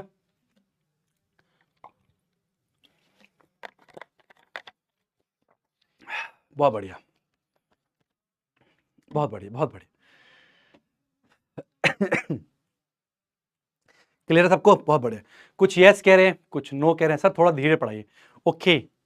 जो भी दिक्कत है भाई फीडबैक अपना जरूर देना, उसके ऊपर काम किया जाएगा, ठीक है, कोई दिक्कत क्या नहीं। ब्रेक यार, अभी से ब्रेक कैसी बात करो, चलो ठीक है। ये है आपका फंडामेंटल थ्योरम ऑफ अरिथमेटिक, ठीक है। अब ना इसके ऊपर एक क्वेश्चन आपके एग्जाम में आता ही आता है, ठीक है। अब एक क्वेश्चन ले लेते हैं फटाफट से। क्वेश्चन क्या है वो समझो ध्यान से। क्वेश्चन कह रहा है कि show that any number of form 4 की पावर n, कोई भी नंबर जो इस फॉर्म पे हो जहां पर n आपका ये बिलोंग्स टू, ये जो सिंबल होता है ना इसको एप्सिलॉन बोलते हैं। क्या बोलते हैं? एप्सिलॉन बोलते हैं। और इसका मतलब होता है, मीनिंग होता है बिलोंग्स टू। क्या होता है? बिलोंग्स टू इसका मीनिंग होता है, ठीक है। तो n जो है वो नेचुरल नंबर से बिलोंग कर रहा है, can never and with the digit 0। 4 की पावर n कभी भी 0 से एंड नहीं करेगा। और ये क्वेश्चन आपको पता है बहुत ही ज्यादा इंपॉर्टेंट है, आपके एग्जाम में आता ही आता है ये क्वेश्चन, बहुत बार आपने अपने पीवाईक्यूज में देखा होगा, ठीक है। कहने का मतलब क्या है वो समझो, कहने का मतलब क्या समझो। n क्या नेचुरल नंबर है हमारे पास, n क्या है? n हमारे पास नेचुरल नंबर है। नेचुरल मतलब क्या होता है भाई? n क्या होगा? n आपका 1 होगा, आपका 2 होगा, 3 होगा, 4। ये आपका n की वैल्यूज हम लोग ये ले सकते हैं, ठीक है। मान लो मैंने n को 1 लिया है तो क्या आएगा? पहला लेते हैं, तो 4 की पावर n कितना आएगा? बोलो 4 की पावर n कितना लिया हमने? n को हमने 1 लिया है, तो n मैंने 1 ले लिया इस तरह से, तो 4 की पावर 1 कितना होगा? 4 ही निकल के आएगा, ठीक है। सेकंड की बात करते हैं, मैंने n को 2 पुट कर दिया, तो 4 की पावर 2 कितना आएगा? 4 × 4 जो कि आपका 16 आएगा। और यहां पर ये 6 से एंड कर रहा है, यहां पर ये 4 से एंड कर रहा था, ठीक है। अब ऐसे ही मान लो तीसरी बात करते हैं, मैंने क्या करा, n को जो है वो 3 ले लिया, तो 4 की पावर 3 कितना आएगा, तो ये आएगा 4 मल्टीप्लाई 4 जो कितना निकल के आएगा, 4 4 64, 64 निकल के आएगा, तो ये 4 निकल के आएगा। तो अगर हम इसको आगे बढ़ाते जाए ना, तो ये हमेशा 2 से ही एंड करेगा, या तो ये एंड करेगा 4 से, या फिर ये एंड करेगा 6 से, ये कभी भी 0 से एंड नहीं करेगा। ये साफ साफ दिख रहा है, ये साफ साफ दिख रहा है कि कभी भी 0 से एंड नहीं करेगा। लेकिन क्या है ना भाई, बहुत सारे क्वेश्चन मुझे ऐसा लगता है ना कि क्वेश्चन वालों को खुजली सी होती है, भाई पता है यार ये 0 से एंड नहीं करेगा, फिर भी कह रहा है बताओ क्यों नहीं करेगा। बताना क्या यार, दिख तो रहा है 0 से एंड नहीं करेगा, पर भाई बताना पड़ेगा, उसके लिए एक तकनीक होनी चाहिए। आप ना कोई ऐसे नंबर देखते हैं जो 0 से एंड करता है, ठीक है भाई, 10 0 से एंड कर रहा है, 20 0 से एंड कर रहा है, और 30 0 से एंड कर रहा है, ठीक है। इनमें ना कुछ चीज है, कुछ खास बात है, उसको समझ लेते हैं, फिर हम बाद में चलेंगे। 10 की बात करते हैं, 10 की बात करते हैं, कितना बताओ, 2 5 10 निकल के आएगा, और 5 1 5 निकल के आ गया, ठीक है। 20 की बात करते हैं, कितना आएगा, तो 2 10 20 हो गया, और फिर 2 5 10 हो गया, और 5 1 5 हो गया। ऐसे अगर 30 की बात करते हैं तो 2 15 निकल के आ गया, ठीक है, और 3 5 15 हो गया, और 5 1 5 निकल के आ गया, ठीक है। यहां पर खास बात देखिए तुम लोगों ने। और हाँ, एक चीज और, मान लो मैंने ले लिया 15 ले लिया, या 15 ले लिया मान लो, ठीक है, 15 0 से एंड नहीं कर रहा, तो 3 5 15 और 5 1 5, ठीक है। अब ध्यान सुनो, इसका मतलब अगर मैं चारों को ध्यान से देखूं ना, तो जहां जहां पर आपका 0 था ना, वहां पर 2 और 5 एज आ प्राइम फैक्टर मौजूद है। यहां पर 0 से एंड किया भाई, यहां पर 2 भी है और 5 भी है, यहां पर भी 2 भी है और 5 भी है, यहां पर 0 नहीं था तो यहां पर 2 नहीं है, केवल 5 है। बात समझ आ रही है, यहां पर 2 नहीं है, केवल 5 है। इसका मतलब जब जब ये 0 से एंड करेगा ना, तो उसके प्राइम फैक्टराइजेशन पे भाई 2 एज अ प्राइम होना चाहिए और 5 भी एज अ प्राइम होना चाहिए। बात समझ में आई या नहीं आई भाई? हमने देख लेना, ऑब्जर्व करना, कुछ नहीं करना भाई। देखो ना, जहां जहां 0 से एंड कर रहा है वहां पर 2 और 5 मौजूद है। इसका मतलब अगर 4 की पावर n जो है ना, वो कभी भी 0 से अगर एंड करेगा तो वो 5 से डिविजिबल होना चाहिए। भाई ये भी 5 से डिविजिबल है, ये भी 5 से डिविजिबल है, ये भी 5 से, ठीक है। इसका मतलब ये है कि उसके प्राइम फैक्टराइजेशन पे 2 और 5 एज अ प्राइम होना चाहिए। देख लेते हैं भाई, मैंने क्या बोला, देख लेते, ठीक है, सो रहा हूं मैं।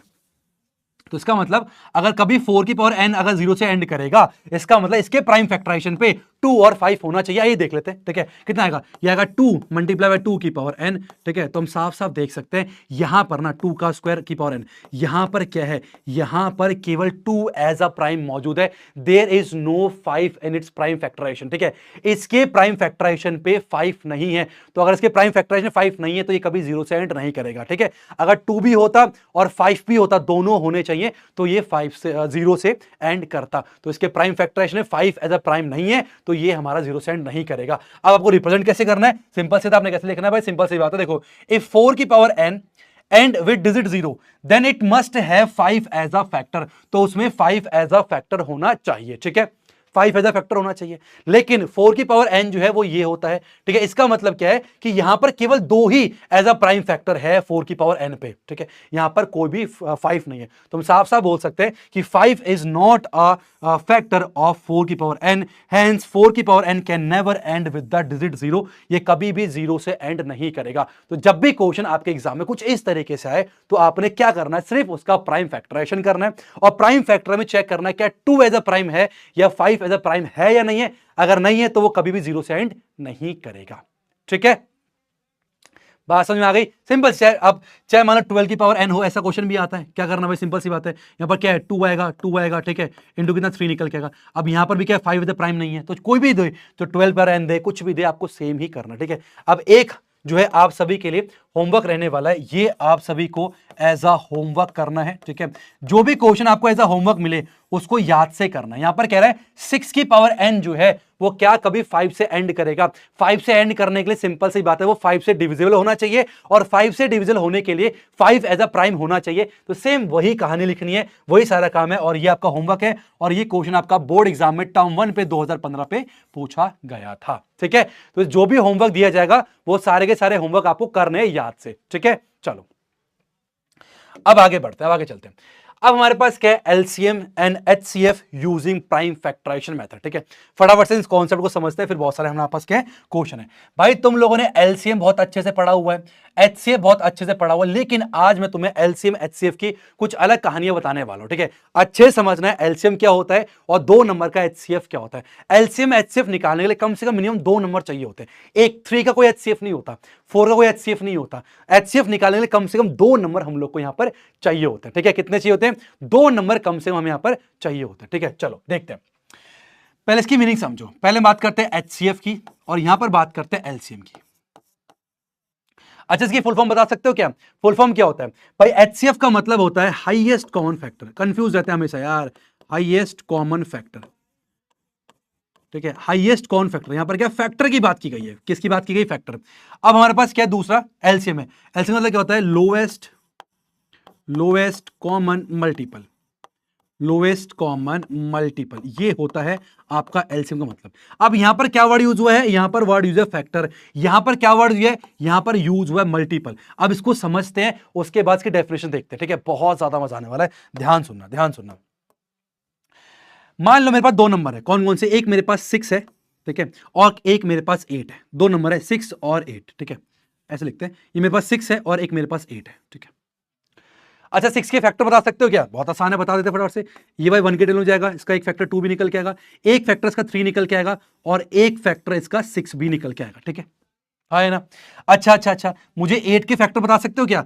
8 के फैक्टर बताओ तो भाई एक फैक्टर इसका 1 होगा, एक फैक्टर इसका 2 निकल के आएगा, एक फैक्टर इसका 4 होगा और एक फैक्टर इसका 8 निकल के आएगा। हाँ है ना? बताओ फटाफट से भाई। 1 2 3 6 फैक्टर होगा, इसका फैक्टर होगा। अब इन दोनों में सबसे हाईएस्ट, सबसे बड़ा कॉमन फैक्टर कौन सा है? देखो भाई, 1 भी कॉमन फैक्टर है इसका, इसका कॉमन फैक्टर 2 भी है, लेकिन क्या बोला गया? हाईएस्ट कॉमन फैक्टर, सबसे बड़ा। तो 1 और 2 में सबसे बड़ा कौन सा है भाई? 2 है। तो इसको जो एचसीएफ है ना, हाईएस्ट कॉमन फैक्टर, वो आपका 2 निकल के आएगा। क्या निकल के आएगा? 2 निकल के आएगा। बात समझ में आ रही है? नहीं है? कितना आएगा इसका हाईएस्ट कॉमन फैक्टर जो 2 निकल के आएगा, ठीक है। अब यहां पर ना मल्टीपल का मतलब समझते हैं, उसके मैं इसकी डेफिनेशन देता हूं, ठीक है। इसका समझो ध्यान से। अब मान के चलो मेरे पास 6 है और मेरे पास कौन सा था? 8 है। 6 और 8 है। 6 का मल्टीपल क्या होगा भाई? 6 होगा, फिर क्या होगा? 12 होगा, फिर क्या होगा बताओ? 18 होगा, फिर कितना होगा? 24 होगा, फिर 30। ये मेरे पास क्या है? 6 के मल्टीपल है भाई, इनफाइनाइट मल्टीपल्स होता है 6 के, ठीक है।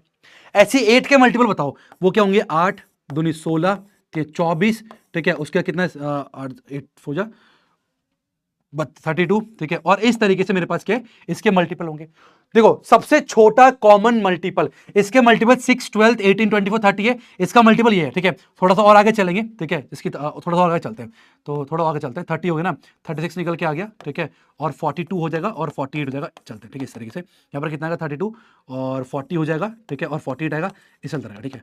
अब इन दोनों में कॉमन मल्टीपल कौन कौन से? तो हम यहाँ पर साफ साफ देख सकते हैं, साफ साफ देख सकते हैं कि यहाँ पर पहला देखो 24 यहाँ पर भी है और 24 यहाँ पर भी है। एक मल्टीपल तो ये है, एक मल्टीपल क्या? 48 है हमारे पास, ठीक। कॉमन मल्टीपल की बात कर रहा हूं, ठीक है। इनफाइनाइट कॉमन मल्टीपल हो सकते हैं, लेकिन क्या पूछा है? सबसे छोटा लोएस्ट कॉमन मल्टीपल कौन सा होगा? तो सबसे छोटा लोएस्ट कॉमन मल्टीपल कौन सा है? वो हमारे पास 24 है। तो इन दोनों का एलसीएम जो है वो 24 होगा। क्या तुम्हें चीजें समझ में आ रही है क्या बोलना चाह रहा हूं मैं?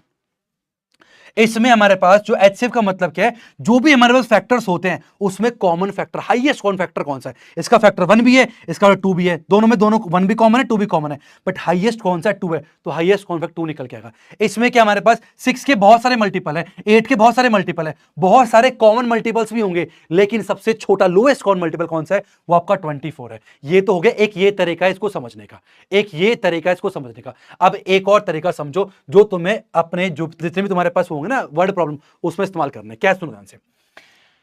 6 और 8 की बात करते हैं। हाईएस्ट कॉमन फैक्टर का मतलब होता है वो सबसे बड़ा नंबर जो इन दोनों को डिवाइड कर दे। मैं लिख देता हूं यहां पर, ठीक है, व्हाट्सएप लैंग्वेज लिखता हूं। मैंने क्या बोला? वो सबसे बड़ा नंबर, ठीक है, जो दोनों को डिवाइड कर दे। वो सबसे बड़ा नंबर जो दोनों को डिवाइड कर दे, ये होता है एचसीएफ का मतलब। दूसरा हमारे पास क्या? एलसीएम। एलसीएम का मतलब क्या होता है? वो सबसे छोटा नंबर जो इन दोनों से डिवाइड हो जाए, जो इन दोनों से डिवाइड हो जाए, वो सबसे छोटा नंबर जो दोनों से डिवाइड हो जाए, वो सबसे छोटा नंबर जो दोनों से डिवाइड हो जाए, बात समझ में आ रही नहीं आ रही? वो सबसे छोटा नंबर जो दोनों से डिवाइड हो जाए। दोबारा सुनो ध्यान से, ठीक है। अब ना एक क्वेश्चन में तुमसे पूछता हूं, तुम्हें ना इस डेफिनेशन जो मैंने डेफिनेशन बताई ना, इसके आधार पर करना है। तुम्हें पेन कॉपी नहीं उठानी, कुछ भी नहीं करना, सिर्फ सोच के बताना, ठीक है। मैंने क्या बोला यहां पर? मैंने बोला बताओ 5 और 6 का एलसीएम बताओ। एलसीएम क्या है? वो सबसे बड़ा नंबर, वो सबसे छोटा नंबर जो दोनों से डिवाइड हो जाए। तो 6 और 5 का मुझे एलसीएम बताओ फटाफट से, फटाफट से बताओ, फटाफट से, फटाफट जल्दी मुझे 6 और 5 का एलसीएम बताओ फास्ट। ओके 30, ठीक है। तुमने कर सॉल्व नहीं करना, बस सिर्फ सोच के बताना कि वो सबसे छोटा नंबर जो इन दोनों से डिवाइड हो जाए, ठीक है। ओके 30, सबका 30 आंसर है, बिल्कुल सही है, ठीक है। अब मैं तुमसे क्वेश्चन और पूछता हूं, ये बताओ 12 और 24 इसका एचसीएफ क्या है? वो सबसे बड़ा नंबर जो इन दोनों को डिवाइड कर दे। एचसीएफ क्या है? वो सबसे बड़ा नंबर जो दोनों को डिवाइड कर दे। बताओ वो सबसे बड़ा नंबर कौन सा है जो दोनों को डिवाइड कर दे? फटाफट से इसका मुझे एचसीएफ बताओ। भाई ये मीनिंग पता होनी चाहिए, पता क्या है? फटाफट सर आओ एलसीएम से बताओ, भगाओ फटाफट से क्वेश्चन मिलाओ। लेकिन अगर ये मीनिंग छोटी छोटी ये जो बातें ना ये पता चल जाए ना, तो वर्ड प्रॉब्लम बहुत आसानी होती है, कोई दिक्कत नहीं आती, कोई दिक्कत नहीं आती, ठीक है। कितना आएगा? 12। ओके बहुत सारे जिन बच्चों ने 12 आंसर दिया है उनकी जितनी तारीफ की जाए उतनी कम। 12 जो है वो बिल्कुल सही आंसर है। यस 12 सही आंसर। देखो ठीक है, जैसे मैं समझाता हूं इसको, ये हो गया, थोड़ा सा लिखो, ठीक है, इसे बता रहा हूं। देखो इन दोनों को ना बाई 2 भी डिवाइड कर देगा, इन दोनों को ना 4 भी डिवाइड कर देगा, इन दोनों को ना 6 भी डिवाइड कर देगा और दोनों को 12 भी डिवाइड कर देगा। लेकिन वो सबसे बड़ा नंबर 12 है जो दोनों को डिवाइड करे। तो एचसीएफ कितना आएगा? एचसीएफ आपका 12 निकल के आएगा। बोलो बात समझ में आई? तो ये सारी कहानी जो है आपकी एलसीएम और एचसीएफ की है। अगर आपको समझ में आ गया अच्छी बात है, नहीं आया ना, हो सकता है थोड़ा सा लग रहा हो कि सर क्या बता के चले गए, थोड़ा पीछे जाके बाद में क्लासेस को ना पीछे करके एक बार जरूर देखने का प्रयास करना, ठीक है। अब इसको हटाते हैं फटाफट से, है ना। अब जो है प्राइम फैक्टराइजेशन मेथड से एक क्वेश्चन लेके आपको बताता हूं कि एलसीएम एचसीएफ कैसे निकालना है, उसके बाद फिर धड़ाधड़ क्वेश्चन करेंगे, ठीक है। आगे बढ़ते हैं, ठीक है। एक क्वेश्चन करते हैं। क्वेश्चन हमारे पास क्या है? Find the HCF of 132 and 77 by prime factorization method। CBSE 2024 में। देखो भाई ये सीबीएसई 2024 में, मैं बार बार कह रहा हूं पेपर जो है मुश्किल नहीं होगा। ये क्वेश्चन 2024 में आया, क्या है कि 132 और 77 का प्राइम फैक्टराइजेशन से एचसीएफ निकालना, हाईएस्ट कॉमन फैक्टर। अब कैसे निकालना है वो देख लेते हैं, उसके बाद फिर हम आगे क्वेश्चन करते हैं, ठीक है। चलो 132 की बात करते हैं। तो पहले आपने करना क्या स्टेप देखो, 132 है ना, इसका आपने प्राइम फैक्टराइजेशन कर देना अलग से इस तरीके से। कैसे करेंगे? 2 से काटेंगे, 2 6 12, ठीक है, 2 6 12, फिर 2 से करेंगे 233 निकल के आ गया, फिर 3 से करेंगे 311 हो जाएगा और यहां पर आएगा 11 बन जा, ठीक है।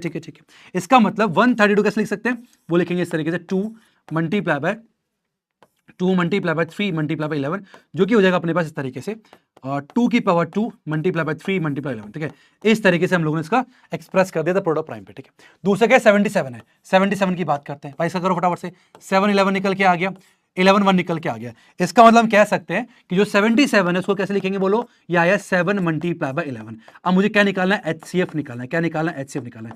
अब एचसीएफ कैसे निकालते हैं? जितने भी कॉमन प्राइम होते हैं उनकी लोएस्ट पावर को मल्टीप्लाई किया जाता है। दोबारा सुन लो, एचसीएफ का मतलब क्या होता है? लिख लो, ठीक है। कैसे निकालना प्रैक्टिकली? जितने भी कॉमन प्राइम है, ये नोट कर लेना भाई, जितने भी कॉमन प्राइम नंबर है, प्राइम नंबर उनकी लोएस्ट पावर, ठीक है, लोएस्ट पावर लेनी है, लोएस्ट पावर लेनी। जितने भी कॉमन, ये जो वर्ड है ना कॉमन, इसका ध्यान रखना भाई, कॉमन याद रखना, ठीक है। तो यहां पर क्या है? कॉमन प्राइम क्या है भाई? कॉमन प्राइम केवल 11 है। कितना है? 11। यहां पर पावर कितनी है इसकी? 1 है। यहां पावर कितनी है? 1 है। तो इसका एचसीएफ कितना आएगा? एचसीएफ का कितना? 11 ही निकल के आएगा। तो इस क्वेश्चन का जो आंसर कितना आएगा? जो एचसीएफ है किसका? हमारे पास 132 और 77 का, ये हमारे पास 11 निकल के आएगा। और मैं देख रहा हूं बहुत सारे बच्चों ने 11 आंसर भी दिया है, तो जिनकी जितनी तारीफ की जाए उतनी कम। 11 इज द राइट आंसर, ठीक है। जिन बच्चों ने 11 किया बिल्कुल सही आंसर है, ठीक है। ओके अच्छा ठीक है। अच्छा अगर मैं यहां पर एलसीएम पूछूं ना, तो यहां पर मैं तुम्हें एलसीएम बताता हूं, यहां पर तुम्हें एलसीएम बताता हूं। एलसीएम का मतलब क्या होता है? लिख लो सीबी। एलसीएम का मतलब क्या होता है? ठीक है, सभी प्राइम नंबर की हाईएस्ट पावर लेनी होती है। सभी प्राइम नंबर की हाईएस्ट पावर लेनी होती है। यहां ध्यान रखना, मैंने यहां बोला कॉमन प्राइम, जो प्राइम कॉमन है वो HCF पे लेने हैं, और यहां पर सभी प्राइम नंबर लेने हैं। तो यहां पर 2 प्राइम नंबर है, हाईएस्ट पावर लेनी है, तो 2 की पावर 2 निकल के आ गया, ठीक है। 3 प्राइम नंबर है तो हाईएस्ट 1 है, और 11, तो ये इसका एलसीएम निकल के आएगा, जो कि आएगा 4 × 3 × 11, जो कि आ गया इतना 12 × 11, जो कि आ गया 12 × 11 कितना 132 जो है इसका एलसीएम निकल के आएगा। बात समझ में आई नहीं आई? ठीक है, क्या कर दिया मैंने ये, सॉरी रुको, गलती। एलसीएम के 2 है ना, तो 2 की पावर 2 आएगा, मल्टीप्लाई 3, मैं 7 को भूल गया था, 7 भी यहाँ पर, ठीक है, मल्टीप्लाई 7 भी आएगा, और इंटू 11 निकल के, अब ठीक है, तो आ कितना 4 इंटू, ठीक है, 3 इंटू 77 हो जाएगा ये, ठीक है, 4 3 12 इंटू 77 84 और 8 कितना होता है, अब ठीक है ना, हाँ 92, ये आपका निकल के आएगा एलसीएम, ठीक है। 924 आया सबका, ठीक है ना, ये गड़बड़ हो गई, मैं 7 यहां पर भूल गया था। दोबारा सुनो, एचसीएफ का मतलब होता है जितने भी कॉमन प्राइम नंबर है, भाई इन दोनों में कॉमन क्या था, 11 था, कॉमन प्राइम नंबर की लोएस्ट पावर लेनी है, और एलसीएम में क्या होता है, सभी प्राइम नंबर की हाईएस्ट पावर, सभी प्राइम नंबर की हाईएस्ट पावर, तो 2 प्राइम नंबर हाईएस्ट क्या, 2 की पावर 2 ले लिया, 3 ले लिया, 11 ले लिया, और 7 भी ले लिया, तो ये आपका एलसीएम निकल के आएगा, ठीक है। तो एलसीएम और एचसीएफ इस तरीके से आप आराम से कर सकते हो, कोई दिक्कत की बात नहीं है। अब हम चलते हैं नेक्स्ट क्वेश्चन, ये आप सभी के स्क्रीन के ऊपर, find the HCF and LCM of 6, 72 और 120। अब ये क्वेश्चन जो है आपके एनसीईआरटी का है, तो ये आप सभी के लिए होमवर्क रहने वाला है। क्या रहने वाला आप सभी के लिए, ये सभी के लिए आप सभी के लिए होमवर्क रहने वाला है। सेम ऐसे जैसे 2 में किया था, ऐसे ही आपने 3 पे करके इसका एचसीएफ और एलसीएम निकालना है प्राइम फैक्टराइजेशन मेथड से, और ये क्वेश्चन आपके एनसीईआरटी का ही क्वेश्चन है, ठीक है। तो क्या आप सभी को अच्छे समझ में आ गया, ठीक है। अच्छा, एक क्वेश्चन आपसे पूछ रहा हूं, एक क्वेश्चन पूछ रहा हूं, मान लो मेरे पास ए कोई नंबर है और बी कोई नंबर है। ए दे रखा है x की पावर 3 मल्टीप्लाई y का स्क्वायर, और b दे रखा है मेरे पास x स्क्वायर मल्टीप्लाई y। मुझे बताओ इसका HCF कितना होगा, HCF कितना होगा बताओ, फास्ट। अगर a दे रखा है x की power 3 multiply y square, b दे रखा है x square into y, where x and y क्या है, x और y प्राइम नंबर है, तो बताओ इसका HCF कितना होगा, फास्ट, जल्दी इसका HCF बताओ फटाफट से, फास्ट।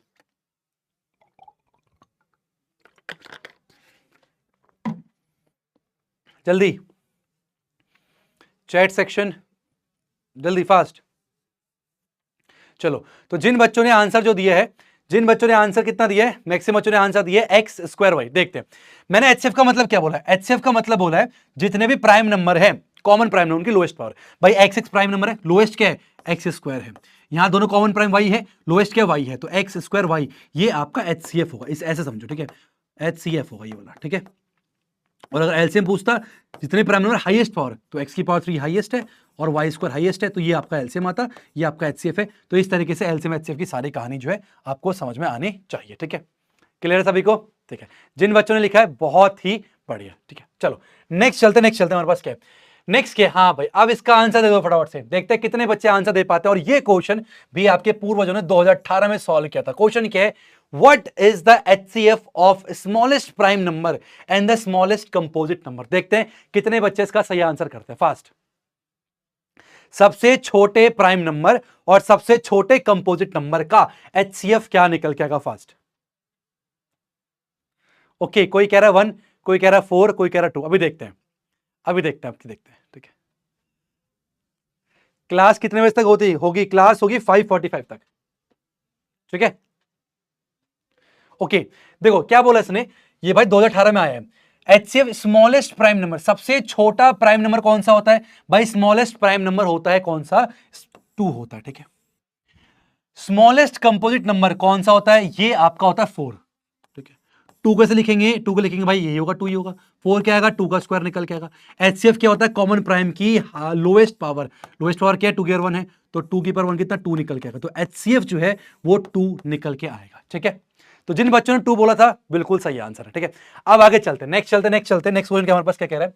हाँ, अब ना एलसीएम और एचसीएफ में एक छोटा रिलेशन होता है। ये रिलेशन मैंने कहा ना, स्टार्टिंग में मैंने कहा था एक क्वेश्चन गारंटी आता है। कैसा क्वेश्चन आता है वो आपको मैं अभी यहां पर बता दूंगा। एक क्वेश्चन आता ही आता है, ठीक है।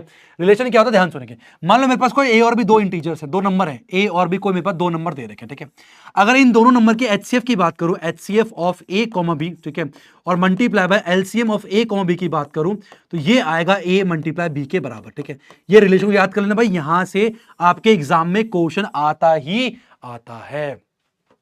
से क्वेश्चन आप यहां से क्वेश्चन, एक क्वेश्चन कंफर्म आपके एग्जाम में आता ही आता है कि दो नंबर का एचसीएफ और दो नंबर के एलसीएम को मल्टीप्लाई करेंगे तो ये दोनों ए मल्टीप्लाई बी के बराबर निकल के आएगा, ठीक है। अब यहां पर क्वेश्चन कैसे बनता है भाई, आपको एचसीएफ दे देगा, एलसीएम दे देगा तो प्रोडक्ट निकलवाएगा, ठीक है। तीन चीज है ना भाई, एचसीएफ है, एलसीएम है, नहीं चार चीज है, एचसीएफ है, एलसीएम है और ए है और बी है। आपको एचसीएफ देगा, एलसीएम देगा, ए देगा, बी निकलवा लेगा, एचसीएफ देगा, एलसीएम देगा, बी देगा, ए निकलवा लेगा, ए भी दे देगा, एलसीएम दे देगा, एचसीएफ निकलवा लेगा। तो चार चीज हैं, कोई तीन चीज देगा, एक आपसे निकलवा लेगा। इसी को तो मैथमेटिक्स बोलते हैं ना भाई।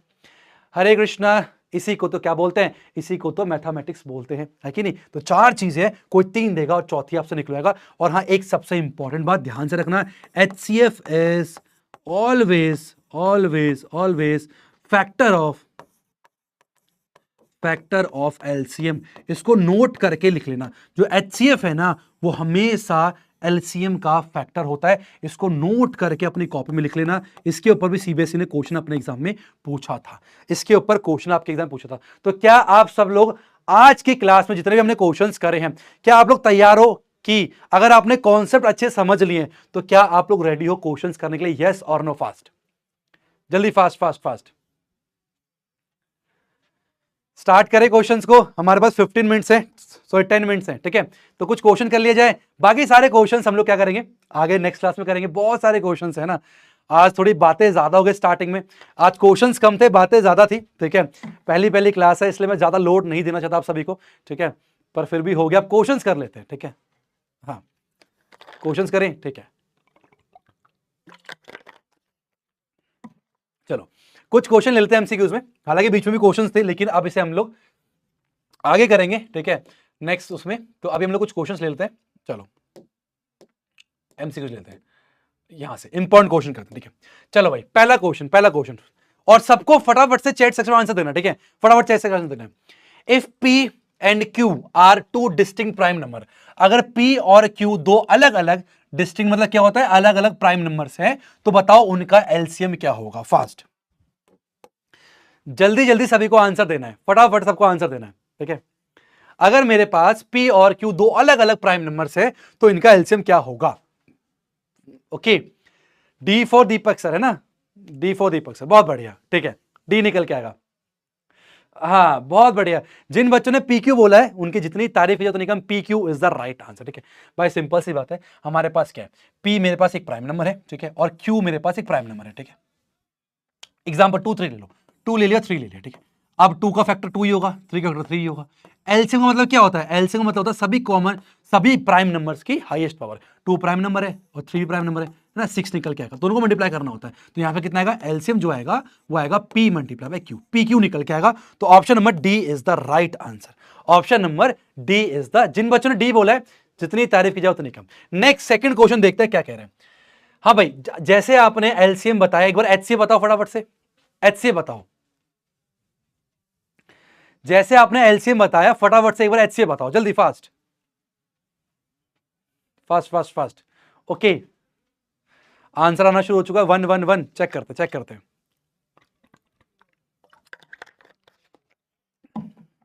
बिल्कुल सही है, बिल्कुल सही है। तो इसका जो वन आंसर, इसका मतलब डी है, डी फॉर दीपक सर है ना। सिंपल से आता है, 2 प्राइम नंबर है तो 2 आएगा, और यहां पर 1 भी आएगा, 1, ठीक है। 3 है, जिसका कोई नहीं होता उसका मैथ में 1 होता है, ठीक है। तो हाईएस्ट कौन फैक्टर क्या आएगा, इसका 1 निकल के आएगा, ठीक है। बिल्कुल सही, जिन बच्चों ने 1 बोला उनका बिल्कुल सही है। नेक्स्ट चलते हैं, the exponent of 5 on the prime factorization of 3750। अब ये जो क्वेश्चन है ना, ये आपके सीबीएसई बोर्ड टर्म 1 2012 में पूछा गया था कि 3750 का प्राइम फैक्टराइजेशन करना है आपको, और उसमें 5 का जो एक्सपोनेंट है वो कितना होगा आपको बताना है। क्या वो 3 है, 4 है, 5 है, 6 है, फटाफट से बताओ जल्दी, फास्ट फास्ट फास्ट फास्ट। आराम से करो, कोई दिक्कत की बात नहीं। अरे पोल देखो, मुझे आज पोल का कुछ पता नहीं है, ठीक है, बट नेक्स्ट क्लास से आई प्रॉमिस कि प्रॉपर पोल अटेंड किया जाएगा, ठीक है। इसका सिंपल आपने प्राइम फैक्टराइजेशन करना भाई, ये क्वेश्चन तुम्हारे एग्जाम में आ रहा है, ये क्वेश्चन तुम्हारे एग्जाम में आ रहा है, ध्यान रखना, ठीक है। तो 3750 है, ठीक है, इसका प्राइम फैक्टराइजेशन करना है, आराम से कर लेना, कोई दिक्कत की बात नहीं, ठीक है। जैसे यहाँ देखिए 2 से कटेगा ना, ये 2 1 जा 2 बचा 1, 2 8 जा 16, 2 7 जा 14, 2 बचा 10, ठीक है। 3 से कटेगा ये 7 5 12 8 9 कट जाएगा, 3 6 जा 18, ठीक है, 3 2 जा 6, 3 5 जा 15, ठीक है। 5 से काटेंगे, 5 1 जा 5, 5 2 5 5 जा, और 5 से करेंगे 5 25 आएगा, और 5 से करेंगे 5 आएगा, और 5 से करेंगे 1 निकल के आएगा, ठीक है। तो 2 मल्टीप्लाई बाय 3 मल्टीप्लाई बाय 5 की पावर 4, तो 5 का पूछा था, 5 का एक्सपोनेंट कितना है 4, option number B is the right answer. क्या सबने 4 बोला है? जिन बच्चों ने 4 बोला है उनकी जितनी तारीफ की जाए उनकी कम, ठीक है। बिल्कुल सही आंसर है, बिल्कुल सही आंसर। नेक्स्ट क्वेश्चन देखते हैं, नेक्स्ट देखते हैं। हाँ भाई, ये बहुत इंपॉर्टेंट है, ये आपके एनसीईआरटी एग्जाम्पलर का क्वेश्चन है, और ये क्वेश्चन आपके एग्जाम में भी आ सकता है, बहुत बार आया हुआ है, एग्जाम्पलर का क्वेश्चन है। जब भी आप यहां पर क्वेश्चन कर रहे हो ना, आपके भाई एनसीईआरटी भी चल रही है, एनसीईआरटी एग्जाम्पलर भी चल रही है, आरएस अग्रवाल चल रहा है, पीवाईक्यू चल रहा है, सब कुछ चल रहा है, ठीक है। चलो ध्यान सुनो, ध्यान सुनो। अगर 65 और 117 का जो HCF है, अगर मैं उसको इस फॉर्म पे लिख सकता हूं, उसका HCF इसके बराबर है, तो M की वैल्यू बतानी है, तो M की वैल्यू बताना है, ठीक है भाई। पहले HCF निकालना है, निकाल दो फटाफट से। 65 है, 65 है, कैसे करेंगे बताओ? 5 से काटेंगे, 5 1 जा 5, 5 से 15, 13 1 जा 30 निकल के आ गया, ठीक है। दूसरा 117 है, किससे काटेगा भाई? 3 से काटते हैं, 3 3 या 9, 3 9 27, ठीक है। 3 1 जा 3, 3 3 या 9, और 13 1 जा 30 निकल के आ गया, ठीक है। इसका मतलब 65 को लिख सकते हैं कैसे? 5 मल्टीप्लाई बाय 13, और 117 को लिख सकते हैं 3 का स्क्वायर मल्टीप्लाई बाय 13। हमें HCF पूछा है, HCF क्या होता है? जो भी कॉमन प्राइम नंबर, कौन सा है? 13 दे रखा है, तो HCF इसका कितना है? 13 है, ठीक है। अगर इसका HCF 13 है, तो HCF को लिख सकते हैं कैसे? 65m माइनस में 117 के फॉर्म पे। HCF को इस फॉर्म पे एक्सप्रेस कर सकते हैं, हमने कर दिया। अब ये -117 जो है वो यहां पर आके प्लस का 117 हो जाएगा, बराबर में 65m निकल के आएगा, और ये हो जाएगा 65m बराबर में कितना होगा बताओ? ये हो जाएगा 130, और m निकाल लेंगे यहां से 130 अपॉन पे 65, तो कट करेंगे यहां से 2 निकल के आ जाएगा। कितना आएगा? यहां पर आपका 2 निकल के आ जाएगा। Option number B is the right answer. तो ये क्वेश्चन आपके एनसीईआरटी एग्जाम्पलर का था, और ये क्वेश्चन आपके एग्जाम में बहुत ज्यादा पूछा जाता है, और इस बार भी आपके एग्जाम में आने के चांस सबसे ज्यादा, ठीक है। क्वेश्चंस इतने कर लोगे ना, इतने सारे क्वेश्चंस है ना, ये तो शुरुआत है, पता है भी मैंने इतने सारे क्वेश्चन ना 25-30 क्वेश्चन मैंने इन टॉपिक्स के ऊपर ले लिए। अभी आपका वर्ड प्रॉब्लम आने वाला है, अभी रिमाइंडर वाले क्वेश्चंस आने वाले हैं, ठीक है, अभी इरेशनल नंबर वाले क्वेश्चंस आने वाले, बहुत सारे क्वेश्चन, इतने क्वेश्चंस कर लोगे ना कि कुछ और लेने की नीड ही नहीं पड़ेगी, ठीक है, कुछ लेने की नीड ही नहीं पड़ेगी। बस क्या ना, विश्वास रखो। मैं बार बार वही कहूंगा, कौन पढ़ा रहा है, ठीक है, वो इंपॉर्टेंट नहीं है, कैसा पढ़ा रहा है वो इंपॉर्टेंट है। हम सब सीखने के लिए आए हैं, आएंगे, सीखेंगे, क्लास 10 की जर्नी को बेहतर बनाएंगे जितना हो सके। देखो, सब कुछ टीचर अकेला नहीं कर सकता, मैं अपने जैसे पूरा बेस्ट करूंगा, लेकिन आपको भी मेहनत तो करनी पड़ेगी। साथ में करेंगे ना दोनों मिलके, है ना, कुछ मैं मेहनत करूं, कुछ आप करो, साथ में मिलके करते हैं, बहुत मजा आएगा, बहुत ज्यादा जो है अच्छे से आप चीज कर पाओगे, ठीक है, सही है, हाँ, ठीक है। हरे कृष्णा शिवम, कैसे हो? सब बढ़िया। चलो भाई, अभी हमारे पास क्या है, समय आज थोड़ी पाबंदी है, कम है, दूसरी क्लास भी आपकी होने वाली है, ठीक है। तो अभी एक लास्ट क्वेश्चन लेते हैं, एक लास्ट क्वेश्चन लेते हैं, उसके क्लास को हम जो है अलविदा बोलेंगे। एक लास्ट क्वेश्चन लेते हैं, ठीक है। ये आपका होमवर्क रहने वाला है, होमवर्क में कर लेना अच्छे से। सेम वही क्वेश्चन है, अगर इसका HCF जो है इस फॉर्म पे एक्सप्रेस कर सकते हैं, तो M की वैल्यू बतानी है, तो ये लो आराम से जो है आप लोग बता देना, ठीक है। RD शर्मा, RS अग्रवाल, सब कुछ आपका यहीं पर हो रहा है, चिंता मत करो, ठीक है। मैंने सारे भाई, मैंने 5-5 6 किताबों को निचोड़ा है, अच्छे से घुसा हूं उसके अंदर में, तब जाके सारे क्वेश्चंस ले गए, बहुत सारे क्वेश्चंस है, चिंता मत करो, ठीक है। एक लास्ट क्वेश्चन ले लेते हैं यार, ठीक है, क्वेश्चन तो बहुत सारे हैं, बट एक लास्ट क्वेश्चन ले लेते हैं कोई बढ़िया सा, है ना। हाँ चलो लास्ट क्वेश्चन लेते हैं, फटाफट से चल रहे हैं। लास्ट क्वेश्चन है, ये CBSE बोर्ड टर्म 2021 में टर्म 1 पे आया था, लास्ट क्वेश्चन है, अभी और भी क्लासेस है इसलिए कर रहे हैं। एलसीएम अगर 2400 है, देखते कितने बच्चों ने ध्यान से इंट्रोडक्शन पार्ट को सुना था, अभी बताया मैंने। अगर आपका एलसीएम इतना है, तो बताओ इनमें से कौन सा आपका HCF नहीं हो सकता? 300 HCF नहीं हो सकता, 400 नहीं हो सकता, 500 या फिर 600? बताओ फटाफट से, कौन सा HCF नहीं हो सकता? फास्ट फास्ट फास्ट फास्ट, सब बच्चे सी आंसर बोल रहे हैं, सी बोल रहे हैं, ठीक है। अभी मैंने थोड़ी देर पहले आपको बताया था कि जो भी आपका HCF है ना, वो हमेशा एलसीएम का फैक्टर होता है। वो HCF एलसीएम को डिवाइड करना चाहिए, ठीक है। क्या 300 इसको डिवाइड कर पा रहा है? कर पा रहा है, तो ये हमारा आंसर नहीं है। क्या 400 इसको डिवाइड कर पा रहा है? कर पा रहा है, ये भी हमारा आंसर नहीं है। क्या 600 इसको डिवाइड कर पा रहा है? कर पा रहा है, ये भी हमारा आंसर नहीं है, ठीक है। इसका मतलब हमने पूछा है ना कौन सा HCF नहीं हो सकता। भाई ये HCF हो सकता है, ये भी HCF हो सकता है, ये भी HCF हो सकता है। 500 जो है ना वो इसको डिवाइड नहीं कर पाएगा, ठीक है। करेगा नहीं करेगा? नहीं कर पाएगा। तो इसका मतलब ये हमारा आंसर होगा, ये HCF नहीं हो सकता। 500 जो है वो इसका HCF नहीं हो सकता, बाकी इसके HCF हो सकते हैं, ठीक है। बाकी इसके HCF हो सकते हैं। तो आज क्वेश्चंस देखो मैंने बहुत सारे लिए थे, बट थोड़े देखो बहुत सारे क्वेश्चंस थे, ठीक है। रिमाइंडर वाले क्वेश्चंस थे जो कि हम सारे के सारे करेंगे। ये सारे क्वेश्चंस हम लोग करने वाले हैं सारे कल की क्लास में, ठीक है। आज की क्लास आप सबके लिए फ्री रखी गई थी भाई, कल से मैं आपको देखने वाला हूं एप्लीकेशंस के अंदर, ठीक है। तो सब बच्चों को जो है एप्लीकेशन में आना है। Thank you so much Vaishnavi. तो एक छोटा सा क्वेट था जो कि मैंने आज लिखा था, मैं सोच रहा था इसको स्टार्टिंग में बोलूं, ठीक है। इतना अच्छा नहीं है बट मैं कोशिश करता हूं उसको बोलने की, ठीक है। ये आप सबके लिए, ठीक है।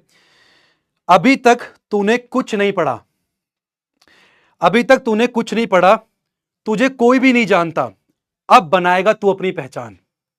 अभी तक तूने कुछ नहीं पढ़ा, तुझे कोई नहीं जानता, अब बनाएगा तू अपनी पहचान। सोच तो लिया कि भाई पहचान बनानी है, पर पढ़ेगा कैसे? किताबें कौन सी लेनी है? जो भी तेरा एम है उसकी तरफ आगे जाएगा कैसे? इसके लिए तू मत होइयो परेशान। पर हां याद रखियो, अब समय कम है भाई, तू जो भी पढ़ेगा ना तुझे करना होगा उसे एक ही बार में कैच। जो भी पढ़ेगा उसे करना होगा एक ही बार में कैच। इतना सब कुछ करना है अकेला मुश्किल है, बात मान मेरी सब हो जाएगा, ज्वाइन कर ले उड़ान रीलोडेड का बैच, ठीक है। तो अब मिलता है सभी से कल एप्लीकेशंस के अंदर, ठीक है। तो थैंक यू सो मच, आप सब बहुत ज्यादा अमेजिंग हो, मुझे काफी मजा आया। मेरी पहली क्लास थी, आई होप इसी तरीके से आप मुझे through out the session, through out the classes support करते रहेंगे। थैंक यू सो मच आज की क्लास के लिए। कोई अगर डाउट है, कुछ पूछना चाहते हो तो पूछ सकते हो, ठीक है। कुछ पूछना चाहते हो तो पूछ सकते हो, वरना फिर मैं आज की क्लास को जो है खत्म करना चाहूंगा, ठीक है। कोई डाउट?